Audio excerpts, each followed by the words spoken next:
Good morning and welcome to the State Board of Education. I reconvene our meeting. See, we have 6 members. Yes, we do.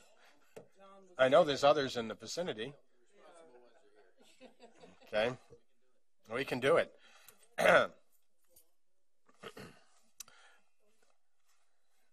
It's the only board member that I know will not be present is Steve Roberts.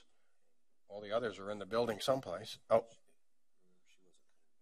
Oh, and Sally's not coming back today. That's right.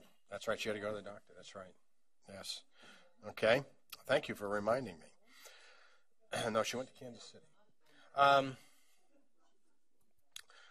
First order of business is to approve today's agenda. I would welcome a motion. So moved by Janet Wass, seconded by Dina Horst to approve the agenda for today. All those in favor, please signify by raising your right hand. Okay, those opposed, same sign. Passed unanimously, 7 votes. Okay, the first item on our agenda this morning is act on a recommendation of the Professional Practices Commission, and we have presenting Kaylin Kendall. Don't have my glasses. Oh, stop. Okay, today. Okay, thank you. You're on. Okay, today we just have one initial order for your consideration. It is for the application by Kelly Doctor. And I assume that you've all had a chance to look through the initial order. Are there any questions?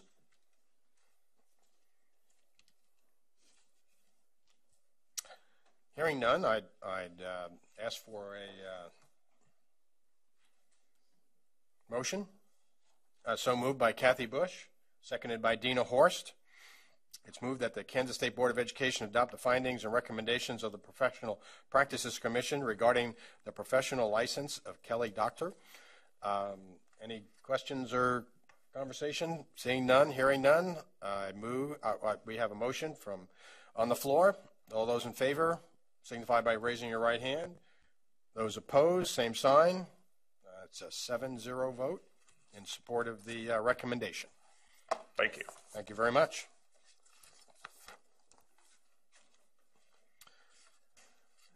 The next item on our agenda is information on the Kansas Music Education Association. Mike Quelling and a team are here to talk to us this morning about the Kansas Music Association and support of music educators. Good morning. Good morning. I'll get my PowerPoint up here. And you're Martha Gable? Yes, sir. Good morning. Martha Gable, and I am the president of KMEA. Great. I'm also the fine arts coordinator for the Olathe Public Schools. Wonderful. I'm joined by my colleagues this morning, Gretchen Bixler, who is our president-elect, and she is the high school choral director at Goddard Eisenhower High School. We're also joined by our executive director, John Taylor, and he's the director of bands at Friends University, and by our KMEA Government Relations Chair, Mike Quilling, and he is the band director at Deerfield High School. I believe that a packet has come around to you. There's a copy of the PowerPoint in there if you'd like to follow along in that manner, and some additional information that we'll kind of go through in a little while. I kind of always like to begin with a quote. And while this is kind of an older quote here, I think it's still very fitting for today. It does a really good job of capturing what we know to be true and important about what music does in the lives of our children and what it does for their education. I also wanted to include our mission statement from KMEA. And as I move through the presentation today, you're going to hear that I'm going to refer back to many of these things: leadership, professional development, and advocacy several times throughout the presentation. Well, this morning I'm going to share information with you about KMEA in 3 ways. We're going to be talking about who we are, just for those people who might not have a background and might not be familiar with our organization. We'll also talk about how we're organized, and this will provide some information on our organizational structure, and because this structure has such a great impact on what we're able to accomplish as an organization. And then lastly, we're going to be talking about what we do, and that's kind of the most important thing, and I'll kind of go through 4 big areas of focus and provide some details on those as well. So, who we are. Well, in simply put, KMEA is an organization of professional music educators. You can see that we teach a variety of levels, all the way from our earliest childhood kiddos, all the way to our collegiate students. We teach in a variety of content within music. Some of our teachers might specialize in one of those areas, and some of them might take all of those areas, depending upon the size of the school. We represent music educators from all over the state in private and public schools, colleges, universities, even those private teachers as well. So we are very encompassing all over the state. Typically, we have about an active membership of about 1,700, although that varies from time to time. As we begin to look at how KMEA is organized, I thought that this graphic might kind of help capture the big picture. KMEA is actually part of a larger organization called the National Association for Music Education, or NAFME. And each state across our nation has their own MEA that's a part of this group, just like KMEA. And while I didn't include it on this graphic, NAFME has divided our country into 6 divisions. And Kansas is a part of the Southwestern Division, and we're joined in that division by Missouri, Arkansas, Texas, Oklahoma, Colorado, and New Mexico. Likewise, then, KMEA has divided our state into 6 districts as well. You might notice that I have 7 there, and that's because we're in the process of splitting our Northeast district. This district has our highest student population, and we felt that we could probably provide some more opportunities for students to participate in KMEA district-level ensembles if we were to split this into 2 districts, and that makes for a little bit of a smaller student population. A great deal of study and planning and organization has gone into this process, and while it might seem like 2018 is a long way away to implement this, the amount of time is necessary to get leadership in both districts set and trained and in place to make this a smooth transition. And you can see on the graphic how these districts will be split once that time rolls around. As I was trying to come up with a statement that expressed how KMEA goes about building leadership within our organization, I think this kind of sums it up best. This strategic succession planning. One of KMEA's strengths is the foundation of support and training that is built within our organizational structure. For example, the president-elect is trained for 2 years before becoming the president, and then the past president or vice president then stays on board to kind of mentor that current president. This happens at the district level, and it also happens at the state level. And we see a similar format with our chair and assistant chairs as they deal with some of our specialized ensembles and events and those types of things. Building in this time for training and mentoring helps to build leadership capacity, and the new person doesn't really feel like they're kind of jumping off into the deep end of the pool without a life preserver when they get started. With this type of structure, I feel that we have many more teachers who are willing to take on leadership roles because they know that they're going to receive the training and support they need to be successful. Our KMEA board consists of our executive council, and you see several of those people here today. Also, our presidents from each of our 6 districts, and then our Kansas State NAFME collegiate president, and that is the person who represents our pre-service music teachers who are in our colleges and universities, because we want to have that voice heard as well. We also have an advisory board, and that board consists of individuals who focus on very specific areas of need. Their job is to become kind of an expert, if you will, in their area and provide information and support to our board and to our members. Our advisory board members also do a lot of organization of professional development that deals specifically with their area for some of our training. Some examples of our advisory board members include our advocacy chairs, our government relations chair that we have here today, our small schools chair, and we've most recently added 2 co-chairs for special needs, and those folks are really focusing in on how we can provide support for our music teachers who are working with special needs population in their music classrooms, and that's been very, very successful. I'll share a little bit more with you about that later. We also have some affiliate members on our board as well, and these are representatives of groups like Kansas Choral Directors Association, Kansas Bandmasters Association, Kansas String Teachers Association, and some additional ones. And while these are separate organizations on their own, we partner with them and kind of draw them in under the KMEA umbrella because we really want to work together with them instead of compete with them. And this has proven to be very, very effective for us here in Kansas. Some of our other sister MEAs in other states might not approach it this way, and they kind of look at Kansas and say, hey, that's a pretty good idea. And so we found it to be very successful. Well, going on to what we do in KMEA, I'm going to share some kind of large chunks here, and then I'll go and give you a little bit more information on each one. One of the big things that KMEA does is we provide professional development and training for music teachers. That's a huge part of who we are. Another thing that we do is we provide performance opportunities for Kansas music students. We also collaborate with KSDE and KSHA to support music education and teachers and music students. And finally, we are a voice of advocacy for music education at the local, state, and national levels. As we look at professional development, the in-service workshop, or we call it the ISW, is a major focus for us. And this occurs every year at the end of February. The attendance at this conference is huge, and we typically run around 6,000. Not all of those attendees are music educators, obviously, but we also have a lot of students there who are there to perform in the variety of ensembles that we have. So many, many students. If you come to our ISW, you will see kids every place. It's kind of a cool thing. Also, sometimes in that attendance is parents and community members who are there to hear those concerts and things like that. As you can see, we have many clinic sessions that we make available to our teachers, a wide variety of topics so that we can meet the needs. You saw the different kinds of content we look at. We provide clinics to cover many of those things.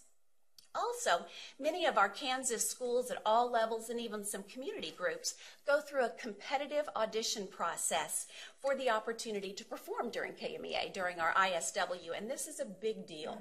And those groups that are selected, it's truly a badge of honor, and it's a big thing for them to do that, to perform in front of their music colleagues at the state. Another source of professional development is our quarterly online journal, which is called the Kansas Music Review. And I've attached an image of our most recent issue, and this is one that we have focused on working with special needs students in the music classroom. And those co-chairs that I mentioned earlier were very instrumental in bringing this forward. I've not had the opportunity to read through this entire journal yet, but what I have read has been very impressive. I've included the web address at the bottom of your PowerPoint so that if you are interested in popping online to take a look at this, I would encourage you to do so. There's some great information there. Another part of our professional development is our mentoring program. And this focuses on those first and second year teachers, and we partner them with successful, experienced music teachers who can provide that invaluable support and assistance during those first couple of years. You know, larger school districts like mine in Olathe, we have that luxury of having maybe more than one orchestra teacher or more than one band teacher. So if we have a new teacher in one of those content areas come in, we're able to pair them up. But some of our smaller school districts truly don't have that luxury, and that's where KMEA can step in to help provide the support for those new teachers that they need to be successful. And most of all, we want to keep them teaching in the state of Kansas, so that's another thing that we really provide. You can see some of the other support that we provide for our music teachers as well on the screen. Another area that KMEA focuses on, as I indicated earlier, is student performances, and we are very, very proud of these student performances. Students participate in competitive auditions at their KMEA districts levels, and if they make and perform with those districts ensembles, then they're eligible to audition for our all-state ensembles. The 10th and 11th graders who are a part of our all-state ensembles are then eligible to actually audition for NAFME all-national ensembles, which is a great honor. Last year we had 13 of our Kansas students who were represented in the NAFME national ensembles, and these kids got to go to our national conference in Nashville. They worked with some fabulous conductors, and then they had the opportunity to perform on the stage of the Grand Ole Opry. What an amazing opportunity that is. Lifetime event for these kids. And we're hoping that we're going to be having more of our students in those groups this year. The audition deadline just has passed, so we'll see how that works out. And while there are some different from our high school opportunities, you can see that we also offer some middle school opportunities, and we're currently working on increasing our elementary opportunities. I taught elementary music for many, many years in Kansas prior to becoming fine arts coordinator, and that's an area that's near and dear to my heart, so we're really working on increasing those opportunities as well. Other student opportunities that KMEA provides includes our composition competition, and this is a competition where students can submit original compositions in the categories of electronic music, solo, ensemble, or jazz. These submissions are then judged by professional musicians and composers around the nation, and then the winners have the opportunity to perform their composition during one of our evening concerts at our ISW. I have a picture of one of our young winners from this past ISW. His name is Scott Hirschberger from Mays High School, and he's performing his composition called Tales of the Forgotten, and I'll tell you, it was an amazing composition. We also had another winner, and his name escapes me at this time, but he wrote a solo for alto saxophone, and we had some graduate student from KU perform that piece during one of our concerts as well. So this is a great opportunity for these young composers. As you can see, we offer other opportunities as scholarships and those ISW performing groups that I kind of talked about a little bit earlier.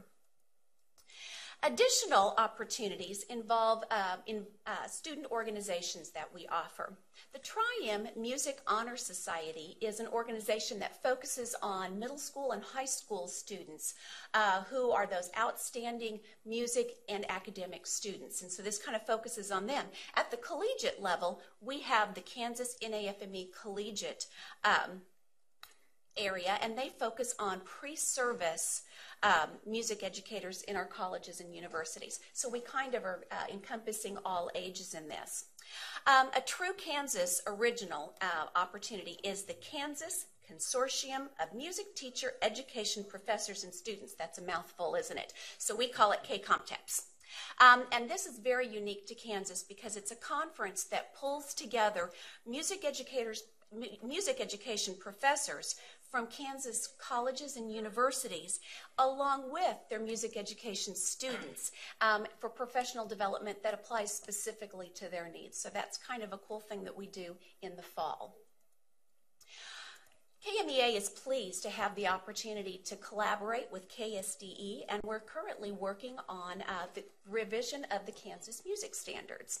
We've been working on that writing for a while, and we're continuing to finish up that writing, and we're hoping that we're going to have that to bring to you for approval late summer or early fall. Following that, then KMEA has a strategic plan that we're going to follow to provide in-servicing to our teachers. We're looking at an introduction and initial training at our 2016 in-service workshop, and then we're going to be following up with additional training through workshops and through our KMR and other resources. We are also pleased to partner with KSHA on activities such as our regional and state solo and ensemble festivals and large group festivals. You might know these called as contest. You've heard contest before. In the past, KMEA and KSHA have worked together to develop rubrics for judges to use for solos and small ensembles and large ensembles. And these rubrics have really helped to provide some consistency to the judging and also some consistency to the feedback that our students are receiving when they go in to do a performance. Most recently, KMEA and KSHA have partnered to provide adjudicator training, and we did this during our 2015 ISW. These training sessions were recorded, and now KSHA will be able to put them on their website so other people can view them who might be prospective adjudicators or even teachers who are kind of wondering, well, what's a judge looking for when we go to contest? They can go on and view that, and it will provide additional information for them. The last part that I talked about that KMEA focuses on is advocacy. And we have a very strong model of advocacy in our national organization. They include a lot of training and a lot of resources for us. Each summer, KMEA leadership travels to Washington, D.C. To participate in what's called a National Assembly, and this is MEA leaders from all of our states. And during that time, we have the opportunity to participate in a Music Advocacy Day on the Hill. And we simply take all of our music educators and go to Capitol Hill, and during that day, we have appointments with our state senators and representatives, and we talk about, items that are pertinent to music education. NAFME has a current advocacy campaign called Beyond the Bubbles, and this is really quite a good campaign, and I've included a brochure of this in your packet so you can take a look at this a little bit later. I think one of the strengths of this campaign is that it not only talks about those areas that they refer to as in the bubble that music enhances, such as academic achievement and brain development, but it also focuses on those areas that are outside of the bubble, such as decision-making, grit, creativity, communication, and many those other soft skills that we know are so important for student success. Another part of this advocacy campaign is to get students to share their stories about the difference that music education has made in their lives. I have included a web address on your PowerPoint handout that will take you to a short video that gives some information on some of those student stories, and it's really quite inspirational, and if you have an opportunity to look at that, I would really encourage you to. It's just about 1.5 minutes long, so kind of a great way to hear from students' perspective. At the state level, KMEA is also busy in advocating for music education. On March 12th, we just had our first Music Advocacy Day at the Capitol. And on this day, we had performing groups in Rotunda, and we also hosted a breakfast for legislators and their office staff. It was a pretty beneficial day for us. We had a lot of opportunities to make some great connections. You can see some pictures of our helpers and our musicians on the screen there. Finally, KMEA provides support for advocacy at the local level. Many of our advocacy chairs at the state and district level have done a really great job of providing many resources on advocacy clinics to assist teachers as they work in their school districts and their communities to advocate at the local level. Our state advocacy co-chairs are Dr. Frederick Barak and Dr. Philip Payne, and they are both from K-State. And they have also embarked on some research that deals with the area of advocacy as well. And you can see the two main areas of their research in the past on this slide. The impact of budget cuts on music programs in Kansas from 2007 to 2012. And then finally, Kansas music teachers' satisfaction over the past 2 years, and that's from 13 to 14. As we've had shifts in our funding once again in our state, Fred and Phil are actually seeking permission to go back in and resurvey again because they really feel they're going to find some additional information on the impact of those budget cuts, and they'll be reporting that to us. I have enclosed an article in your packet that Phil and Fred wrote for our KMR in 2014, and this will give you some great detail on their findings from both of these research projects, and then what they're also hoping to go for in the future. So some very interesting information, and it's been very helpful for us. As a result of the work that Fred and Phil have done and the advocacy efforts on the part of many of our presidents and leaders, KMEA was recognized by NAFME, nationally recognized for its advocacy efforts in 2013. And we are very, very proud of those efforts. And several states have contacted us to say, well, what are you doing and how's that work? And so we feel that we've got a good thing there and we continue to build upon it. Well, I know that I've provided a lot of information for you in a pretty short amount of time, but I just wanted to end today by saying thank you for the opportunity to provide this information, and more importantly, thank you for your ongoing support of strong music programs in our schools. We know that that's a good thing for kids, and we appreciate your support. Also, I want to extend an invitation for any of you who would like to join us for our ISW in Wichita in February. Even if you're there for one concert or if you're there for several clinics or things, we would love to have you there. And if you have that interest, please feel free to contact me or any of our executive council members, and we'd be happy to provide guest passes for you. At this time, I would welcome any questions that you might have. Well, first, congratulations on your recognition nationally. That is truly, based on what you presented here, amazing organization. Thank you. You know, and thank you, because we would not have the quality music programs that we have across our state, I don't think, if it wasn't for the advocacy and the whole, your whole group, you know, providing the staff development and the pride, you know, that cross-pollinates across the state of Kansas. Absolutely. You know, for our programs. As an educator for 39 years and 29 of those as a high school principal, I can tell you, you cannot overrate or overstate the great things that happen in the classroom, on the marching field, and in school plays and support systems. You know, for kids. Absolutely. But it helps everyone. It helps the entire school. You know, it's so easy when you get the budget cuts to say, well, you know, what's the band do? Right. You know, well, as a high school principal, if you haven't learned this, you need to know that the first class that you put in your master class schedule is always band. Absolutely. Followed closely by concert band and orchestra. And truly, in the 1980s, when I went to a training session on masterclass schedule, that was the first thing they told us. And I'm thinking, oh man, no true words were spoken. But what you do is phenomenal. And I express to you and your organization, but really to the teachers that are in all our schools across the state, you know, our thanks for what they do for our students as a group, but also individually, you know, and how many students are helped, but more importantly, how many of our schools and how our state is helped by having quality music education in our state. So thank you very much. We have a number of folks that want to have some questions or comments, and Dina Horst. Thank you, Mr. Chairman. Well, I'm not a former music educator, but I am a former visual arts educator. So my questions are from that background. When you're looking at membership of your organization, how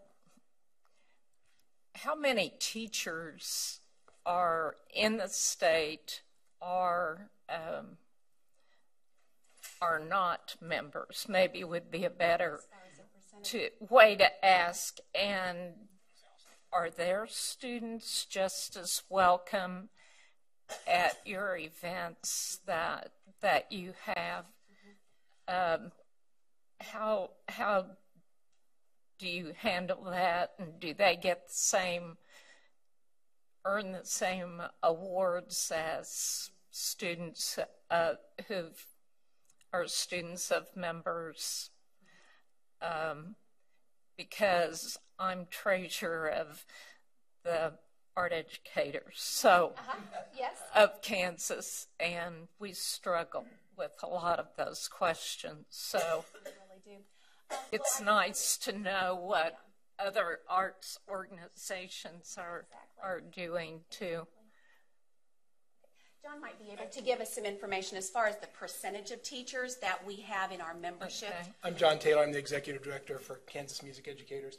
Yeah, it's an interesting fact that across states in the United States, we don't really know how many music teachers there are in various states. We can get some estimates from places, and we've gotten some estimates from KSDE.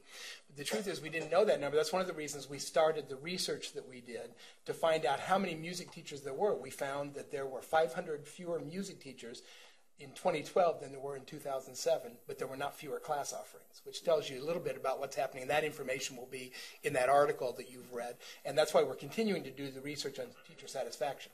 Having said that, we have collected data, and we believe there are about, in Kansas, about 2,100, 2,200 music teachers in the state of Kansas. So that 1,700 number that you saw includes, however, our student members in our group also, in our organization. So in terms of actual music educators, we're about 50%. We do require students or teachers to be members of our organization for their students to participate in our events. So they have to join, and that's one of the reasons, although certainly not the only reason, why we have such a large percentage. We're at about 50%. I've seen the figures from across the country on other MEAs, and that's significantly higher than many of them, most of them actually. We're toward the top. So students who are students in organizations, in schools where the teacher is not a member do not participate in those groups. Does not mean that they can't participate in some of the other things that we're involved in. Kansas is different than some states in that we don't run the festivals, the contests in Kansas. KSDE runs those. In some states, such as Ohio, where I did my high school teaching originally, OMEA runs the state contests also. And so teachers have to be a member of OMEA to be able to bring their groups to contests. That is not true in Kansas, so that doesn't mean students can't go to Solo and Ensemble Festival, can't go to Band, Choir, and Orchestra Festival, all those kinds of things, because those are KSDE events. We do work closely with KSDE. Students have to be KSDE eligible to be able to participate in our events, which is kind of a nice thing, I believe, in Kansas also. So that gives you a little bit on the numbers. Thank you. And my other question, if I am allowed by the chair to ask one more, he's kind of contemplating whether that's possible or not. Thank you. Oh, wake him up over there, I guess.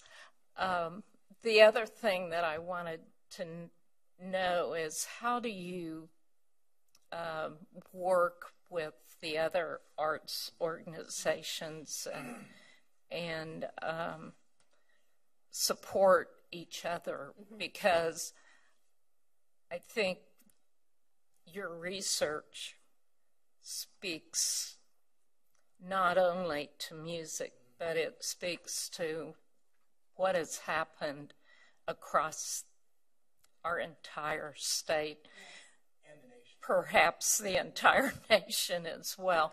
So it seems to me that divided we fall, together we are a much stronger group. Absolutely. And so I guess I'm wondering, you are an organization that's probably the largest arts organization, and how can we, in your vision, work together Right. to support all of the arts in a much more effective manner than in little divided silos? Sure, most certainly. And I'm actually a member of NAEA as well, because in my position I work with visual art teachers as well as music teachers. I knew your predecessors. Oh, I'm sure you did. I'm sure you did. Or I know her. I shouldn't Exactly, say knew. exactly. And I do know, while we do make some connections, that's something that we truly need to increase. We have done some shared advocacy days in Topeka at times. This year we didn't do that. Our schedules just weren't quite meshing the same as they had in the past. And KMEA does have some presence in some of the art advocacy groups that have formed in Kansas that kind of encompass visual art educators and performing art educators and that kind of thing. However, I think that's something that we truly do need to increase. As I go to KAEA conferences too, I see this and I hear. I knew you did. Yeah, and I hear this from art teachers as well, and I think it's certainly a need that we need to continue to work toward. Martha might mention the national standards of coalition. Oh, absolutely, yes. As we're looking at revising our Kansas state standards, we're using, of course, our new national standards. And there was a coalition of arts educators or arts groups, music, theater, dance, and visual art that worked together and collaborated on the creation of those standards. So that's another common factor that we have. And of course, while when you get down to the actual content, it's certainly different and unique for the different areas. However, when we look at the things that arts bring and the practices that artists bring into being when they're creating their art, that's something that we all share, and that appears in those standards. Thank you. I'll let my colleagues ask the rest of the questions. Thank you. Janet Waugh. Thank you, Mr. Chairman. First of all, you have my greatest admiration. I absolutely love music educators. My son happened to have been one, believe it or not. Excellent. We lost him, I'm sorry, after 14 years, but he loved music, and he still does. You know, there's many other reasons why he left, but, you know, so I'm very, very proud of that. And also, before I ask my question, I have to brag. Grandmother's rights. My granddaughter, I'm proud to say, as a sophomore, made district band and second chair state band. So I thought that was just amazing, you know, and I'm so proud of her, you know, and I did go to the concerts, and I was so impressed. I mean, there is such talent throughout this state, so kudos to everyone. And now, freshmen can't be in, so that's freshmen can't, so I thought it was amazing, and then for her to make state band was just unbelievable, and second chair, you know, so I thought that was just amazing. But anyway, now to the negative side. My question is not negative, but it's a concern. And this is kind of timely because I just found out yesterday that one of my districts has cut their middle school band teacher due to the budget cuts. So I'm very concerned about these budget cuts and the impacts they're having. And you said they're working on telling us the impacts of what they've had. Is that correct? Right. In the original research that Dr. Brock and Dr. Payne did from 2007 to 2012, they did look at those impacts, and they did that through a series of surveys. And they found that at that time, as John indicated, that we lost approximately 515 music positions in our state during that time. Now, toward the end in 2012, we were starting to see a little bit of a recovery from that. And when we say they've lost music positions, that doesn't necessarily mean that we've cut a music program or anything like that. This was more a situation where we might have a retiring teacher and they might not have replaced that teacher. Instead, they increased another teacher's load to take on the responsibilities of the retiring teacher. Or we might have a teacher who retired or resigned and they were replaced with a teacher less than full time. So that made up some of those positions, but we were starting to see a recovery. Since 2012, we know that we've had some changes and some shifts in funding once again. And so that's why Dr. Brock and Dr. Payne are going back in with an additional survey, which will probably come out in the fall, to again start to look at what's happening. Well, I would certainly be interested in Yes. seeing the results of this. And not only that, do they include things like, I recall, many schools, particularly when my children went to school, they started band in 5th grade.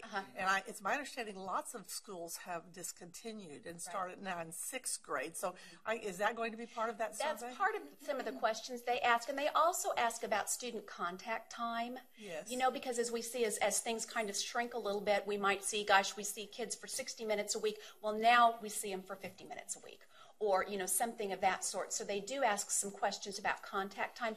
But when we visit with them as an executive council, we'll take that request forward and make sure that they're including those kinds of questions that talk about, when we start actual classes and that contact time. Okay, well, like I say, I'd appreciate hearing that information, but just to go one step further, I would appreciate, I don't know if there's anything available, but if there is, I'd be interested in the entire arts programs of what has been cut statewide due to the budgets, because I think the entire arts program is just invaluable to our students, and so thank you. Thank you. Carolyn Campbell. Thank you, sir.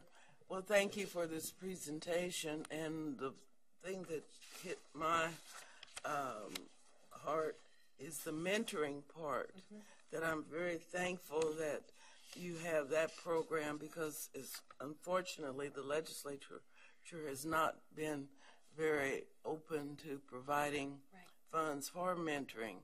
And so I'm so thankful that you have that, so that we can keep the educators that we have so they don't get discouraged. So I just want to thank you again for that.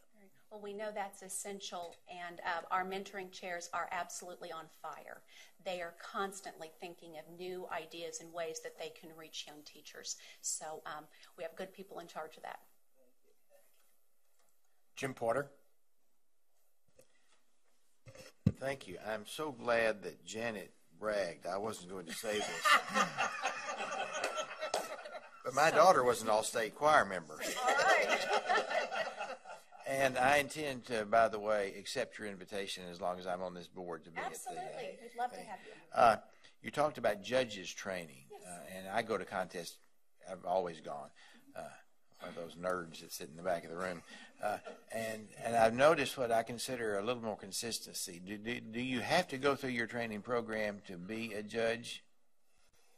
I don't think that we have to do that, but that's one of the things that we want to continue to provide that. And John, you might be able to address that a little bit more. Very quickly, the training will now be online, and the hope is that someday it might move to be required for judges, but it is not. So there's a general session, and then there's a choral, band, and orchestra section on that, and it should be online pretty soon, and most anybody, I think, can go on and look at it.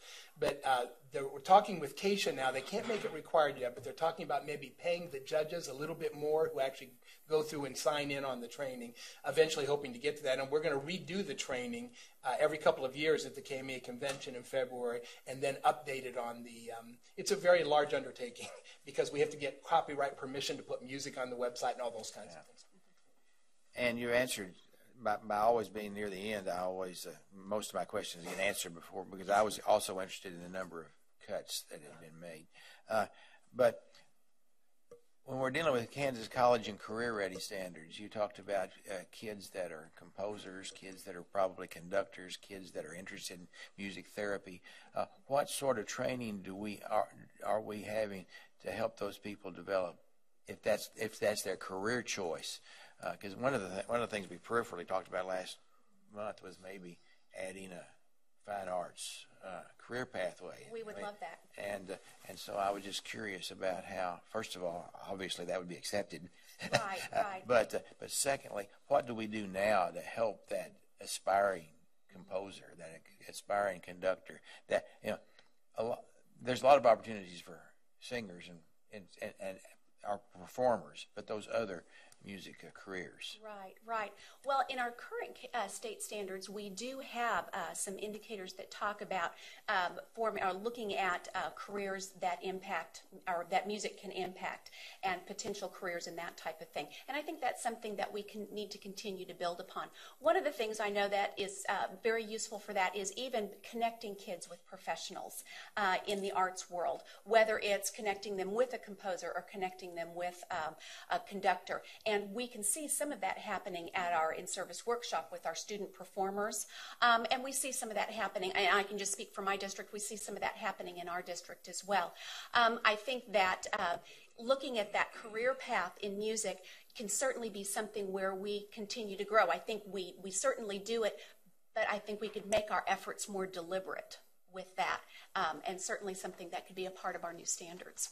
Triumph Collegiate at the convention. I should do that. I did mention our student organizations, Triumph and the Collegiate, and that's something, again, that offers students, in that, pre-service time for music educators, and also some of those college or high school and middle school students getting a glimpse of what it might look like to be in the music industry as a professional musician or as a music educator or as some other sort of a musician. And so that's another place where we can continue to build. They do in-service. Yes, they do. The only other comment I would make is that by going to all these things, I've noticed that the teachers are better trained and better than I was, and I appreciate that. Well, thank you. Kathy Bush. Thank you, Mr. Chair. Thank you for your presentation, and thank you, all of you, to your dedication to the field. Myself, I was not a very musically inclined person, but as an educator for many years and a principal, I saw huge value in the music program in my buildings. And, we've talked a lot about performances, and we've talked a lot about opportunities for kids. One of the other things, and I don't know if this is in your research, is, and these aren't necessarily the kids that will go on with a profession in music, but the opportunities that it connects kids to school in ways that they sometimes are not connected otherwise. And it helps keep some of our, I'd say more than some, but quite a few of our children in schools that maybe don't feel connected otherwise. And that's so important when we get into middle school and high school, certainly elementary too, but as they get a little older. So I don't know if that's anywhere in your research. To me, it'd be a valuable piece of information for folks to understand that the value of that. And then also the special education piece that you've added, I think is huge. Having had special needs children in my building, and as we begin to add the music programs to their programs, the value that saw, and I think sometimes it helps some students with some real exceptionalities connect and do well in school where maybe they have some struggles otherwise. Absolutely. So I commend you for that work, and thank you as you've added that special needs group, because I think that's really important, and I just encourage you to continue to work on that population. Everything we can do to support that population to be successful, I think, is a good thing. And then as far as your February event, you might let Peggy, our board secretary, know, and then she can get that information out to us, because I live in Wichita. Okay. And I certainly could, as long as I'm in town, I certainly could come by. I have been before, obviously, in the Wichita area, but that would be a good contact for you. So thanks for, and thank you. I could brag, too, on some programs, but I think we've... Bragging's always a good thing. Yeah, well, and not my own personal children, but when I was involved in schools, so the work that my students in programs do. But I just see the value not only of the kids who are going to go on, but the kids who maybe this is a way to connect them. Absolutely. It's a real important piece, and it helps our schools and helps the, it helps them to become that college and career-ready person.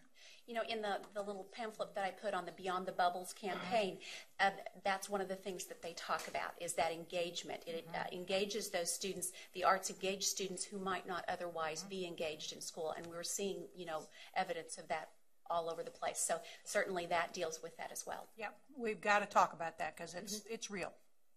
Thank you very much. Thank you. Organizing these competitions is fun, a whale of a job. I mean, that's big. It looks like organized chaos, but they pull it. I mean, really, they pull it off and do it. Is that done by High School Activity Association? Contest, the large ensemble festivals and solo and ensemble, that is organized through KSDE. Right, and then KSDE reaches out to teachers who are going to host those kinds of events, and there'll be what are called festival managers, and they will do the organization of that piece. Yes, we organize the all-district and all-state auditions.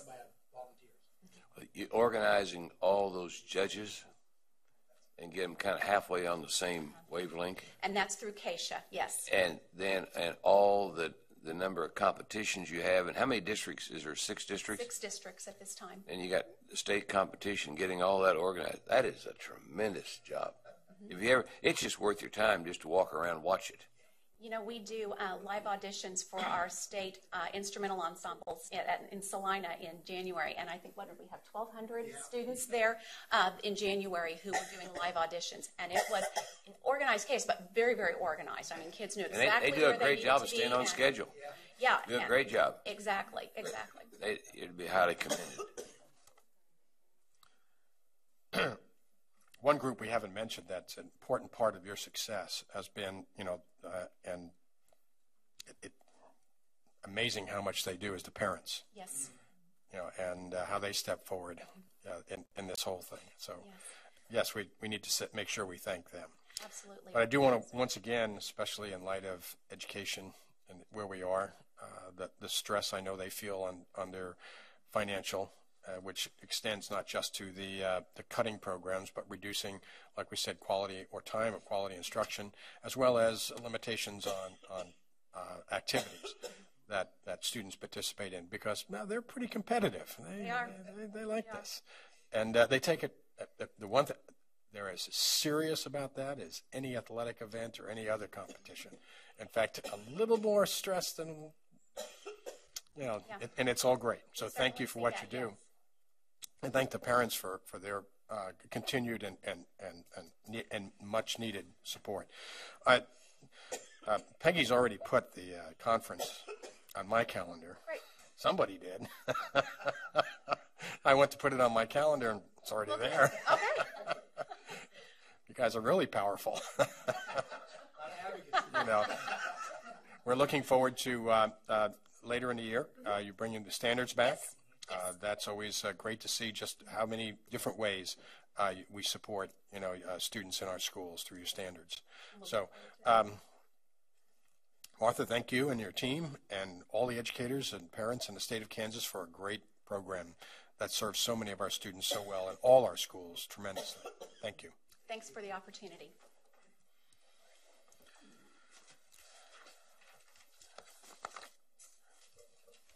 The next item on our agenda is an update on fundraising exemption policy and professional standards rules.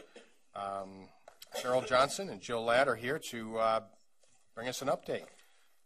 Welcome. Thank you. Let me pull up our PowerPoint.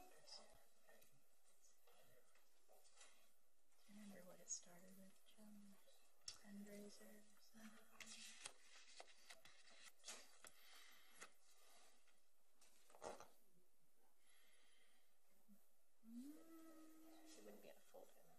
No. Let me look down here below. Here we go.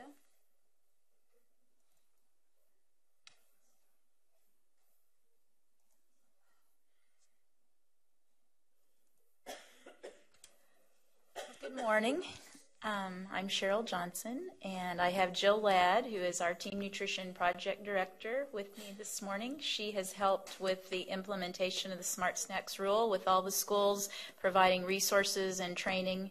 And so we have some, I think, interesting things to share with you that have happened as a result of this rule in regard to student involvement. And so she's going to present on that in just a second. For those of you that are new to the board, let's see if we go, I thought maybe we should just talk about the process we went through last year in that, and just some of the background, that there are no limits on fundraisers that meet the new standards. Schools decide what can be sold at events outside of school hours. The standards don't apply to items sold during non-school hours, weekends, or off-campus fundraising events. States did need to set an appropriate number of exempt school-sponsored fundraisers and exceptions for fundraiser foods not intended for consumption in schools. So that is what you all helped us with in setting our state limit. We did know that if you did not act, then there would have been no exempt fundraisers in Kansas, and so that's why the motion came before the board. So we asked a lot of people before we brought information to you about what they thought and gave them choices. We asked the Council of Superintendents, our advisory council, school administrators. A lot of people had input. and you all voted on this as the current policy. 1 exempt food fundraiser per school organization per semester that does not meet the nutrition standards for all food sold in school during the school day, which is from midnight before to 30 minutes after the end of the school day on the school grounds. And then our length was determined to be not exceeding 2 days. So that's what the schools have been living with this year. We've had very few concerns received, at least on our team. So we decided, since we hadn't had much input, or we hadn't had many concern calls or anything like that, we should ask, how is it going? So we set up a Survey Monkey that was very short. It had 4 questions, and we told them it wouldn't even take them 3 minutes. We surveyed board clerks, superintendents, and the authorized representatives of the National School Lunch Program. We had a great response. A lot of times you don't think you're going to get many responses, and we've had over 240 now. I think we're up to about 250 responses. Our first question, does the current KSDE fundraiser exemption policy help meet wellness policy goals for your school district? And the response was overwhelmingly yes, as you can see. We asked them how many exempt fundraisers should be allowed each school year. And you will note that, again, it is overwhelmingly 1 per student organization per semester lasting no more than 2 days. That's your current policy. So that, I thought that could be interpreted as they're not too unhappy with what you said. We did have some that really would like 0, which that is there for you to see. We said 1, some that said 1 per student organization per year, and then a few said 1 per student organization per semester lasting no more than 1 day. Cheryl, the local board could do that, couldn't they? They could make it stricter. Yeah. Absolutely. Shawnee Mission, I think, has no fundraisers involving food. So some boards do that. The comments that we received, there were 9 comments that asked if we could extend the length of exempted fundraisers to between 3 and 7 days. It varied. There were a couple that wanted 3, a couple 5, a couple 7. And then there were 7 who said they really still thought it should be a local board decision, which is what we wanted to do to begin with. But of course, USDA said we couldn't. But those were the main comments we got. How many exempt fundraisers did your school district hold this year? And I thought this was very interesting. You'll see that there were, over 25% didn't have any. And the next high, and the very highest was over 60, no, I guess it's over 50, almost 60%, only had 1 to 5. So the policy you have seems to be working and adequate from this graph. On that one too, Cheryl, it's 1 per organization. How many organizations you reckon you have in a typical high school of some size? 25 to 35. And you will note there are a few that picked 50 plus. I think we had 3. And we figure that's probably Wichita, maybe Blue Valley, and maybe Olathe, because Shawnee Mission doesn't allow any. So they would have been in the 0.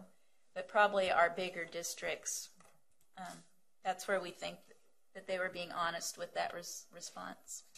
They did tell us that there's some tools and resources they still need. They want a list of Smart Snack compliant products, training for administrators and teachers, information for student organizations, examples of schools successfully meeting the guidelines, online tools for evaluating products, and information for their local board. We have a lot of these already, so it told Jill and I that we need to make sure the right people know about the resources. So that's something we will be working on. I also need to let you know that we did have one issue come up in schools in the mountain time zone in the far west part of our state, where they were having athletic events and they were starting before school was out. And so USDA did say that we can, as a state agency, approve additional fundraiser exemptions when special cases such as those come up. And those schools will be allowed to have an exemption for those snack bars, because the kids coming and going, it really is not easy for them to deal with, like traveling on a bus for a long length of time and then not having anything available because it's later. They would be ready for supper, and yet they can't have it. So we will be approving that for those school districts for the coming year. I'm going to let Jill now talk a little bit about some of the, I think, really fun things that have come out of this rule. I think the biggest thing that has come out is that if schools and districts are involving students, they are having better acceptance of the Smart Snacks rule. And a couple of examples that we had of that down in southeast Kansas at USD 346 in Jayhawk. They took middle school students and high school students. They don't buy their vending machine products through a company. They go to a Sam's Club. They went, found all the products that met, brought them back, and set up surveys, and the students' representatives took those surveys about whether or not they liked the products to decide what products to actually stock in the vending machines.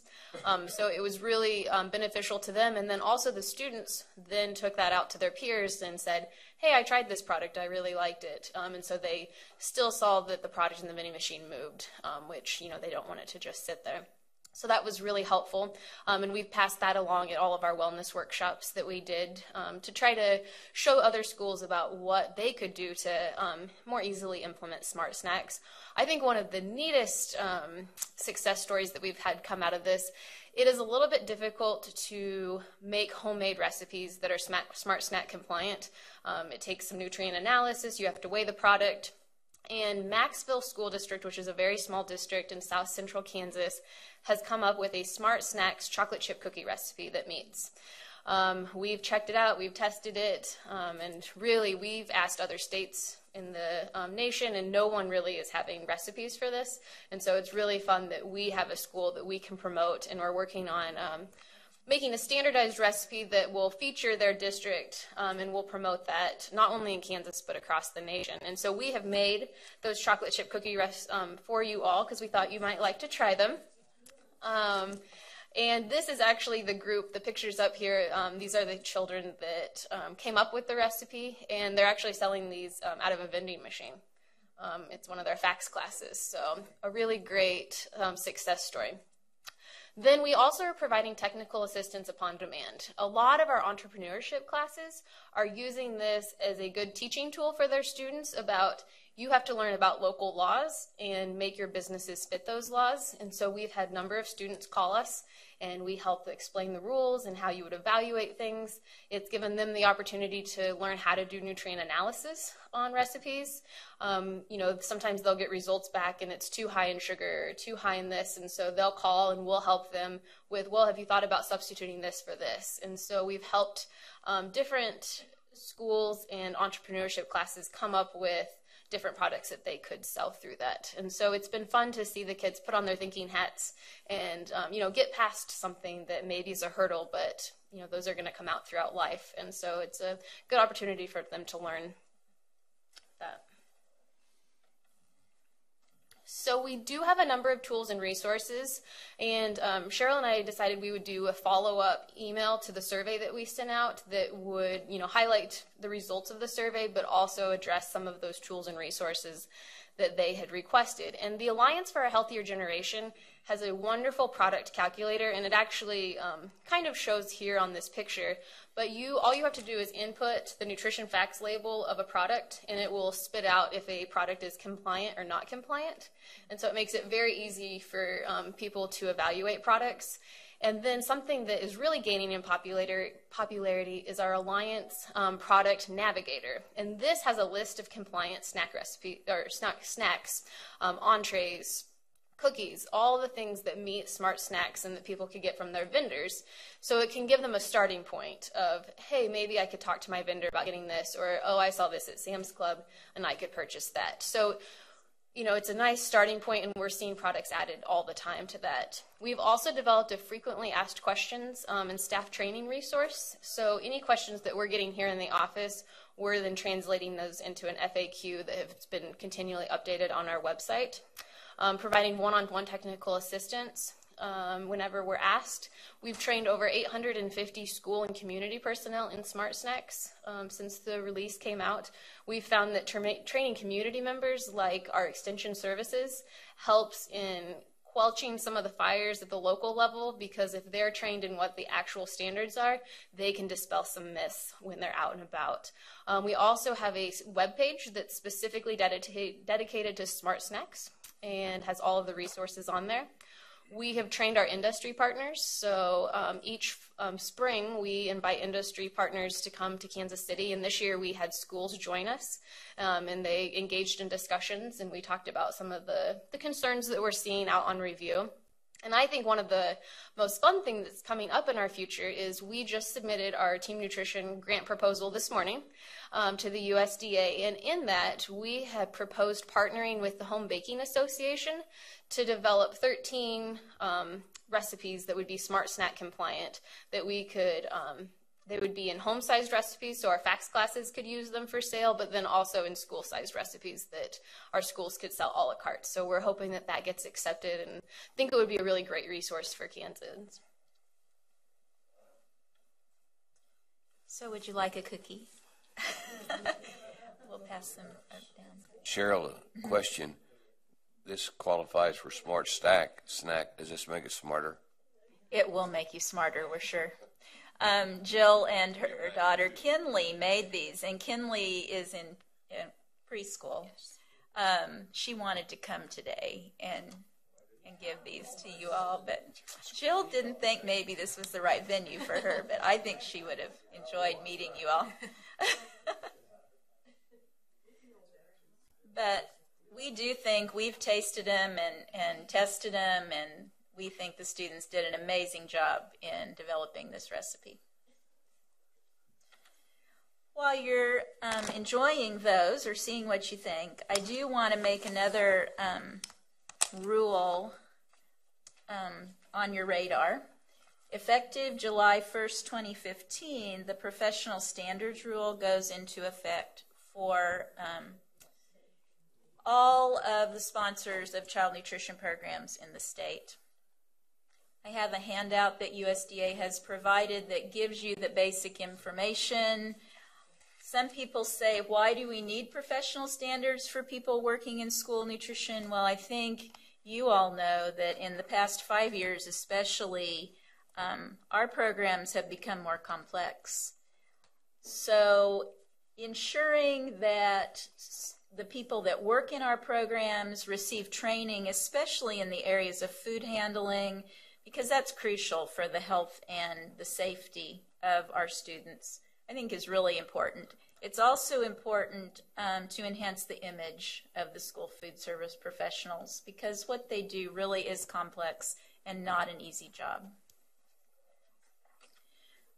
The final rule is available at www.regulations.gov. If you're interested, and that link is on your sheet. But what it is doing in a nutshell, it establishes hiring standards for new state and local directors, so my position and then any food service directors in the state at the local level. Anyone who is already in place is grandfathered in. Okay, so this is just in place for anyone that is hired after July 1st. In fact, actually, if you've advertised before July 1st, that counts this year as well. So as long as you advertise for the position before July 1, you're still grandfathered in. It also gives some annual training standards for all employees. And in Kansas, most of our school districts send folks to training anyway, so this really isn't that big of a deal. They do a great job going to training. They do have hiring standards for different sizes of sponsors, school districts. For the large sponsors, a bachelor's degree in any academic major and at least 5 years of experience in management of school nutrition programs is what they are requiring. If you have a sponsor that has 2499 students or less, it's a bachelor's degree with a specific major, or you can look through here, a bachelor's degree with an academic major and a state-recognized certificate, or an associate's degree, or even a high school diploma and 3 years of experience. And even if you go further down, if the sponsor, the school district, has less than 500 students, we have the discretion to approve the hiring of a director with even less than a high school diploma and 3 years of experience. So they do give us quite a bit of flexibility here. So I hope that makes you all feel a little bit better about that. For that middle group, again, there are certain standards as well, and these are all detailed on your handout. In Kansas, a lot of ours fall in the very smallest districts, so we really have the most flexibility. They are requiring that new directors have at least 8 hours of food service training within the 5 years prior to their starting date, or if they haven't had that training in advance of their job within 30 days. So we are looking at ways we're going to help school districts have that food safety training available for new food service directors. As far as what training any school food service employee has to have, directors will need to have 8 hours this coming school year and then 12 hours after that.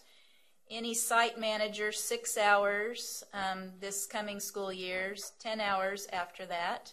And then any person working in school food service, 4 hours for the coming year and then 6 hours after that. If an employee works part-time, they have to have 4 hours. Now this can be in 15-minute increments even. It can be training on how to operate the dishwasher. It can be, say, your beginning of school training that they do on food safety, any of the special like bloodborne pathogen training. So as long as it fits within one of the key areas of nutrition, administration, operation, or nutrition ed, it counts. So it's really all-encompassing.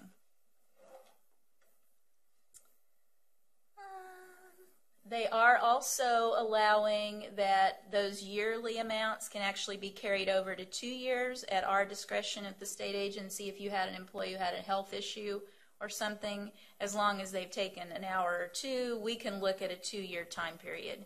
So again, a little more flexibility. And they're allowing anything taken 3 months prior to July 1 to count this year. So a lot of our folks will have their training done even before the July 1 deadline hits here in Kansas.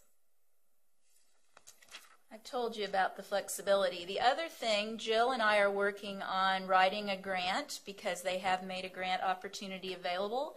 We can get up to $150,000 per state, and we will be writing this to, first of all, come up with an online training platform to make more classes available online for these folks so they can do it right at their place without any cost.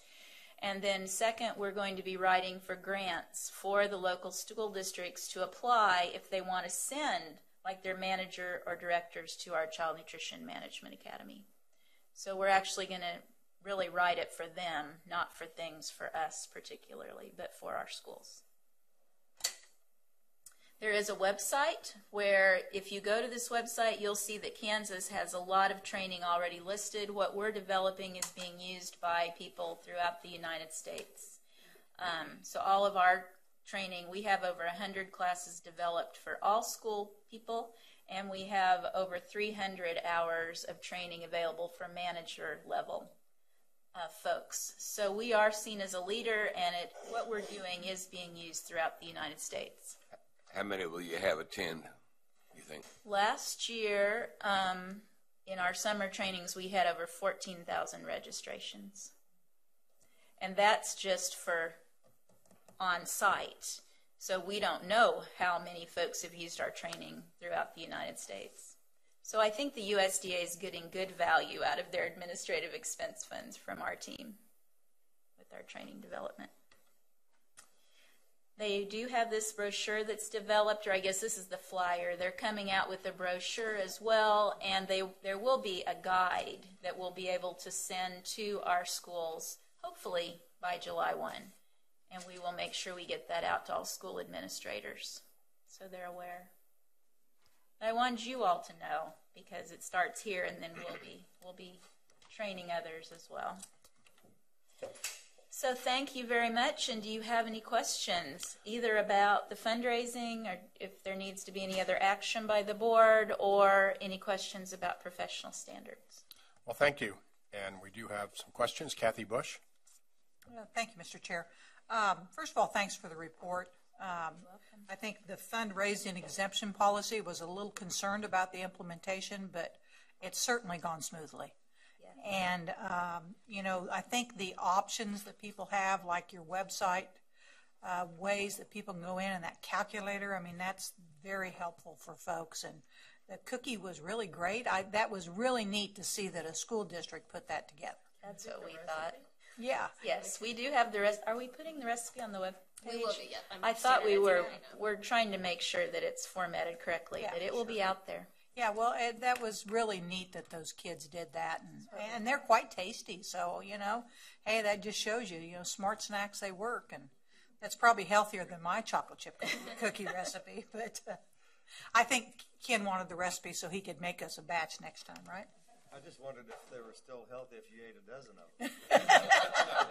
Everything in moderation. That's right. We are both believers in moderation.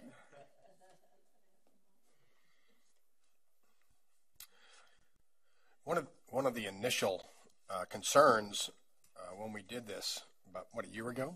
It was a year ago. Yeah, was the national implications in terms of the waiver that we were extending, which was apparently more liberal than what other states have chosen to do.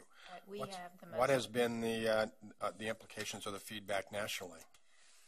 Well, we have our management evaluation here in June, but I don't think that USDA is concerned. I mean, they know it's public what we're doing, so I'm really not worried about that. And Nebraska decided to implement the same as you all, so our neighbor did that. There has been some negative media. I don't know if any of you followed what happened in Georgia when they tried to implement a policy that was strict, that was very negative. And I've also heard in a few other states that maybe they've had some pushback when they tried to have one that was very restrictive. So I think what you all did was smart. We listened to a lot of people. You all acted then upon what the field thought.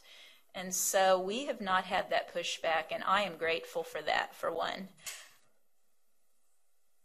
I can tell you that in my visitation with school and nutrition service directors, as well as just cafeteria managers, it seems to be going pretty well. Yes, I think it is. Yeah. Okay, good. Well, we look forward to getting the recipe.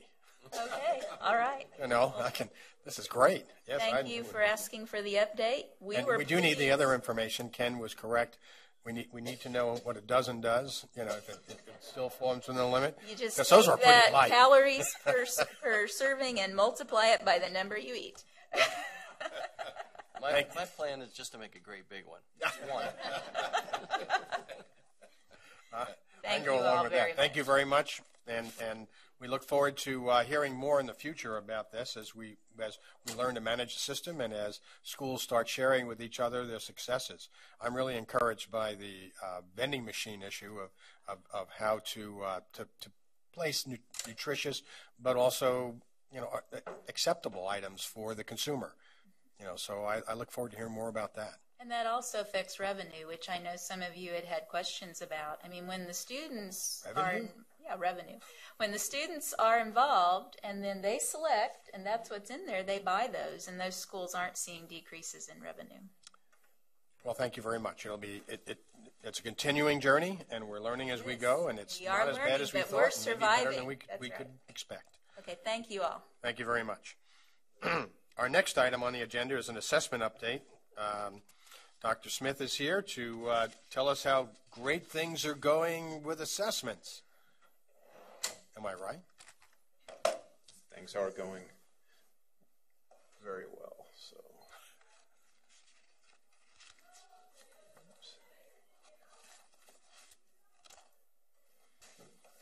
let's see.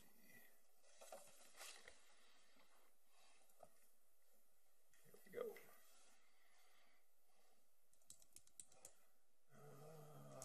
Where's this slideshow? Well, I have actually just a few things today. Good news, I think. Just a number of updates. In fact, I have one slide that is repeating from last month, as a matter of fact, just to sort of underscore some points. So I will begin with what is really the next big event relative to assessments in Kansas, and this is setting of cut scores. So we were here last month. Beth is in Chicago, and I believe Marianne is in New York. So just me today. I think it was Beth last time explained the schedule for cut score setting. But at present, we have secured enough volunteers for the standard setting panels for the first stage of cut score setting. And that's the first 4-day meeting. We're now beginning the process, actually Beth is, of assigning the volunteers to the panels. And that's where we look at board representation and grade level representation and all of that. But we know that in the pool of volunteers we have everyone we need to fill those panels properly. So as I said, or as you can see here in the second bullet, panel spots will be filled for classroom teachers in grades 3 through 8 having knowledge of Kansas College Career Ready content standards in either language arts or mathematics, and as well teaching experience, as you might imagine. The grade appropriate content panels will meet July 21st through 24th, 2015 in Topeka, and we've got classrooms set out. Auburn-Washburn District has been kind enough to sort of volunteer facilities. Just a note there, reimbursement for mileage, meals, lodging will be available. As you might imagine, there are methods, empirical methods and judgmental methods for how one goes about setting cut scores. And so this 4-day event, we had to match the facilities with the methods that we're using. And so we needed, in the past, back in 2003 or 5, I guess it would have been, when we set cut scores for the old test, we did it a little differently. We had all the teachers in a I think we used the Bicentennial Center in one big room. And it was a little chaotic. So the idea that we can now have them broken out into discrete classrooms, I think, is going to be better match the methodology that we're using. So, and everyone, that's the next big event. So we have the test. We now need to know how to be able to understand how students are doing. The second stage will be a 1-day meeting on July 30. And again, my main point in these slides is just to sort of get these dates, help you get these dates on your calendar. The second stage will involve a policy setting group, membership for which has not yet been determined. We know that it will involve, at the very least, the commissioner. So we've got one spot, and obviously the board will be represented. But that's something that we haven't quite figured out how to do, and it will be in this room.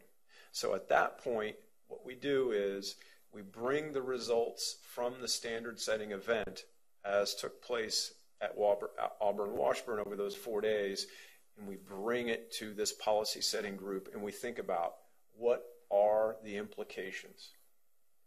If we set it at this number, the pass fail.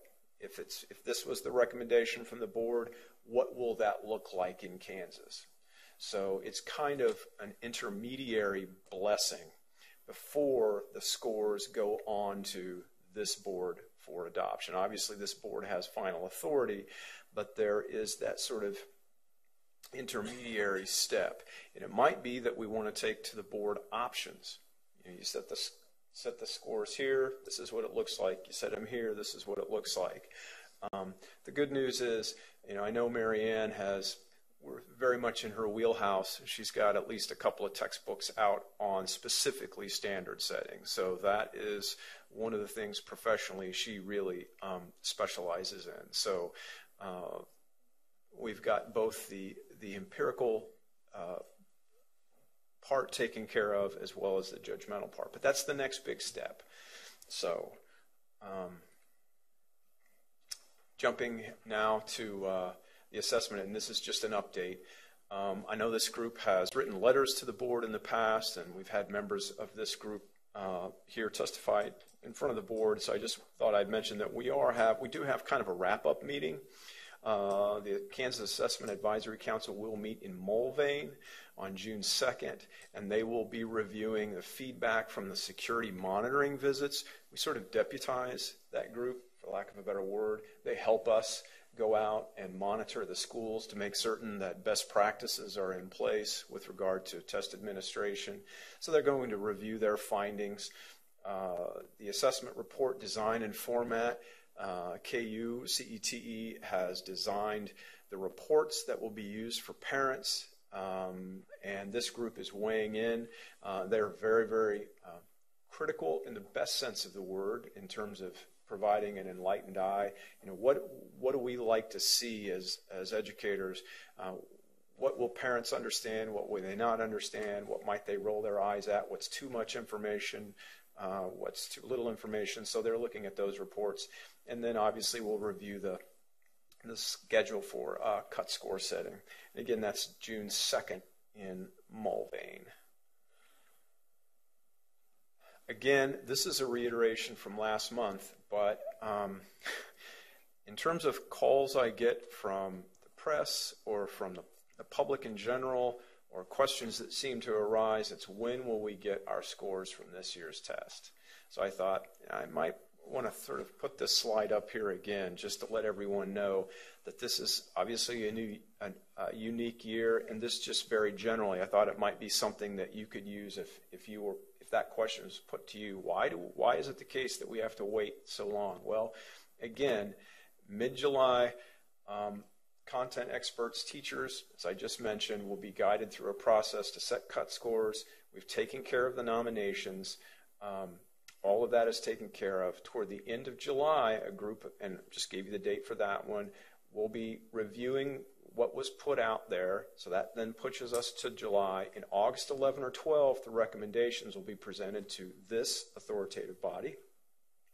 And then hopefully September 8, there will be a vote about as to whether we should adopt those cut scores. So that's just very generally the steps that will push us out into September for test results. So I have kind of a quick and dirty a summary of this, or a summary that I use when folks call as to what we need to do. So jumping around a little bit again, KSDE is in the process of gathering feedback on the 2015 assessments.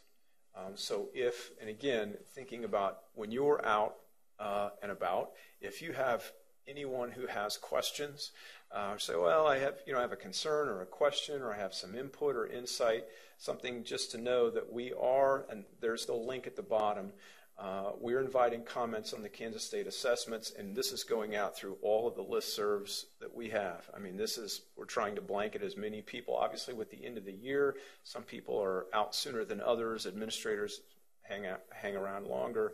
But we've got individual content consultants who are sending it to the math people that they have on the list. But this is just something that you can help us message so that we can gather feedback. We have a system in place or a plan in place to analyze this so that we don't just have feedback sitting there without much analysis. And this is something that we intend to bring back to you.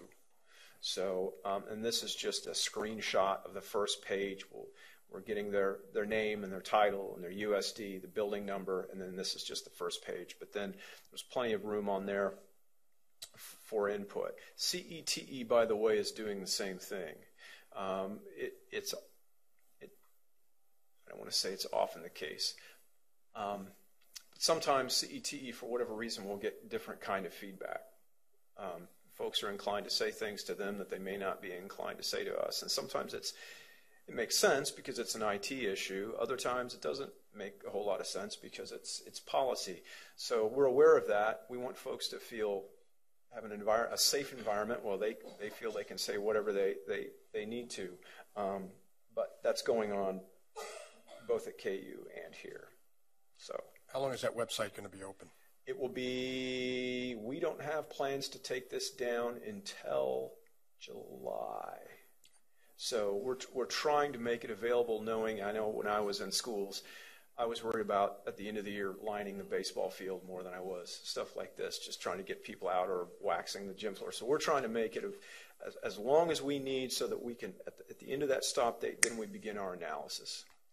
And so I think late July is where we are. So what do we know about the test this year? This is a little clunky. As of April 30 was the last time that we ran a query.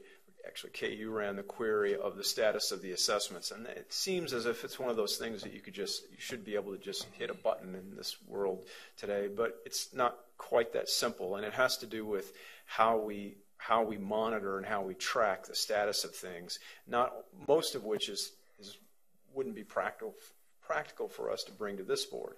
But as of April 30, we have 90, you can see there the percent of students having finished the test.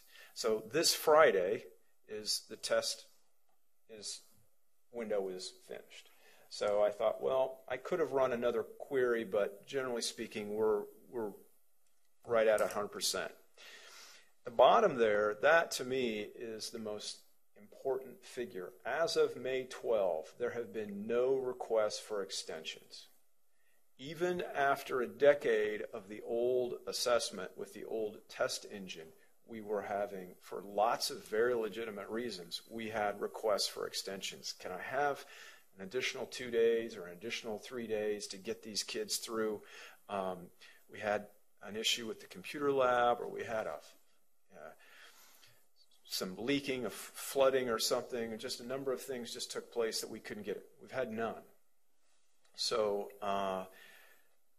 we're very confident that the problems that were there last year we've licked, and everything in terms of getting ready for that next step of setting the cut scores, everything is ready to go.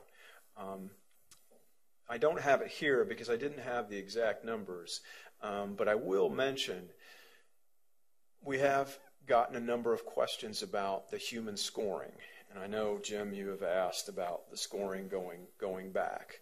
We have, during an operational test year, when cut scores have been set and we're just giving the test and using the scores for accountability, we need to score 260,000 math performance items and an additional 260,000 multidisciplinary performance tasks. In other words, 260 for the math side and 260 for the English language arts side, because that's all the kids.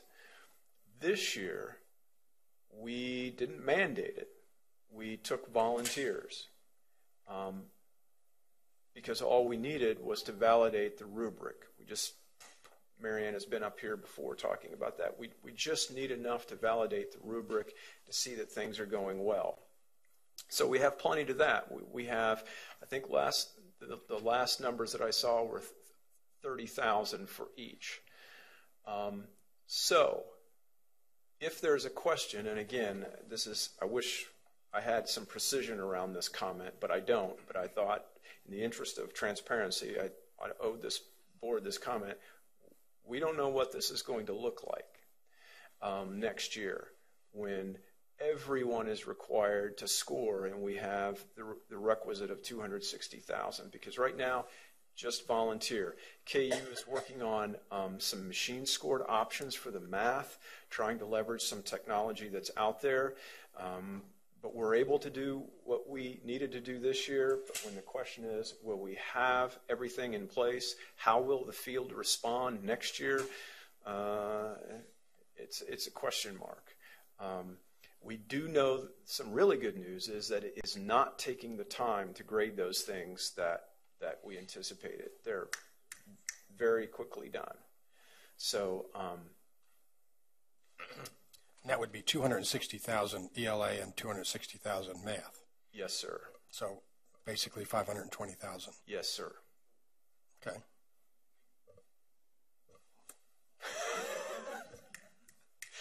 Well, so having been on teams that have done that, that's pretty substantive statement. You know, that they can use the rubric and use the and make an assessment that quickly.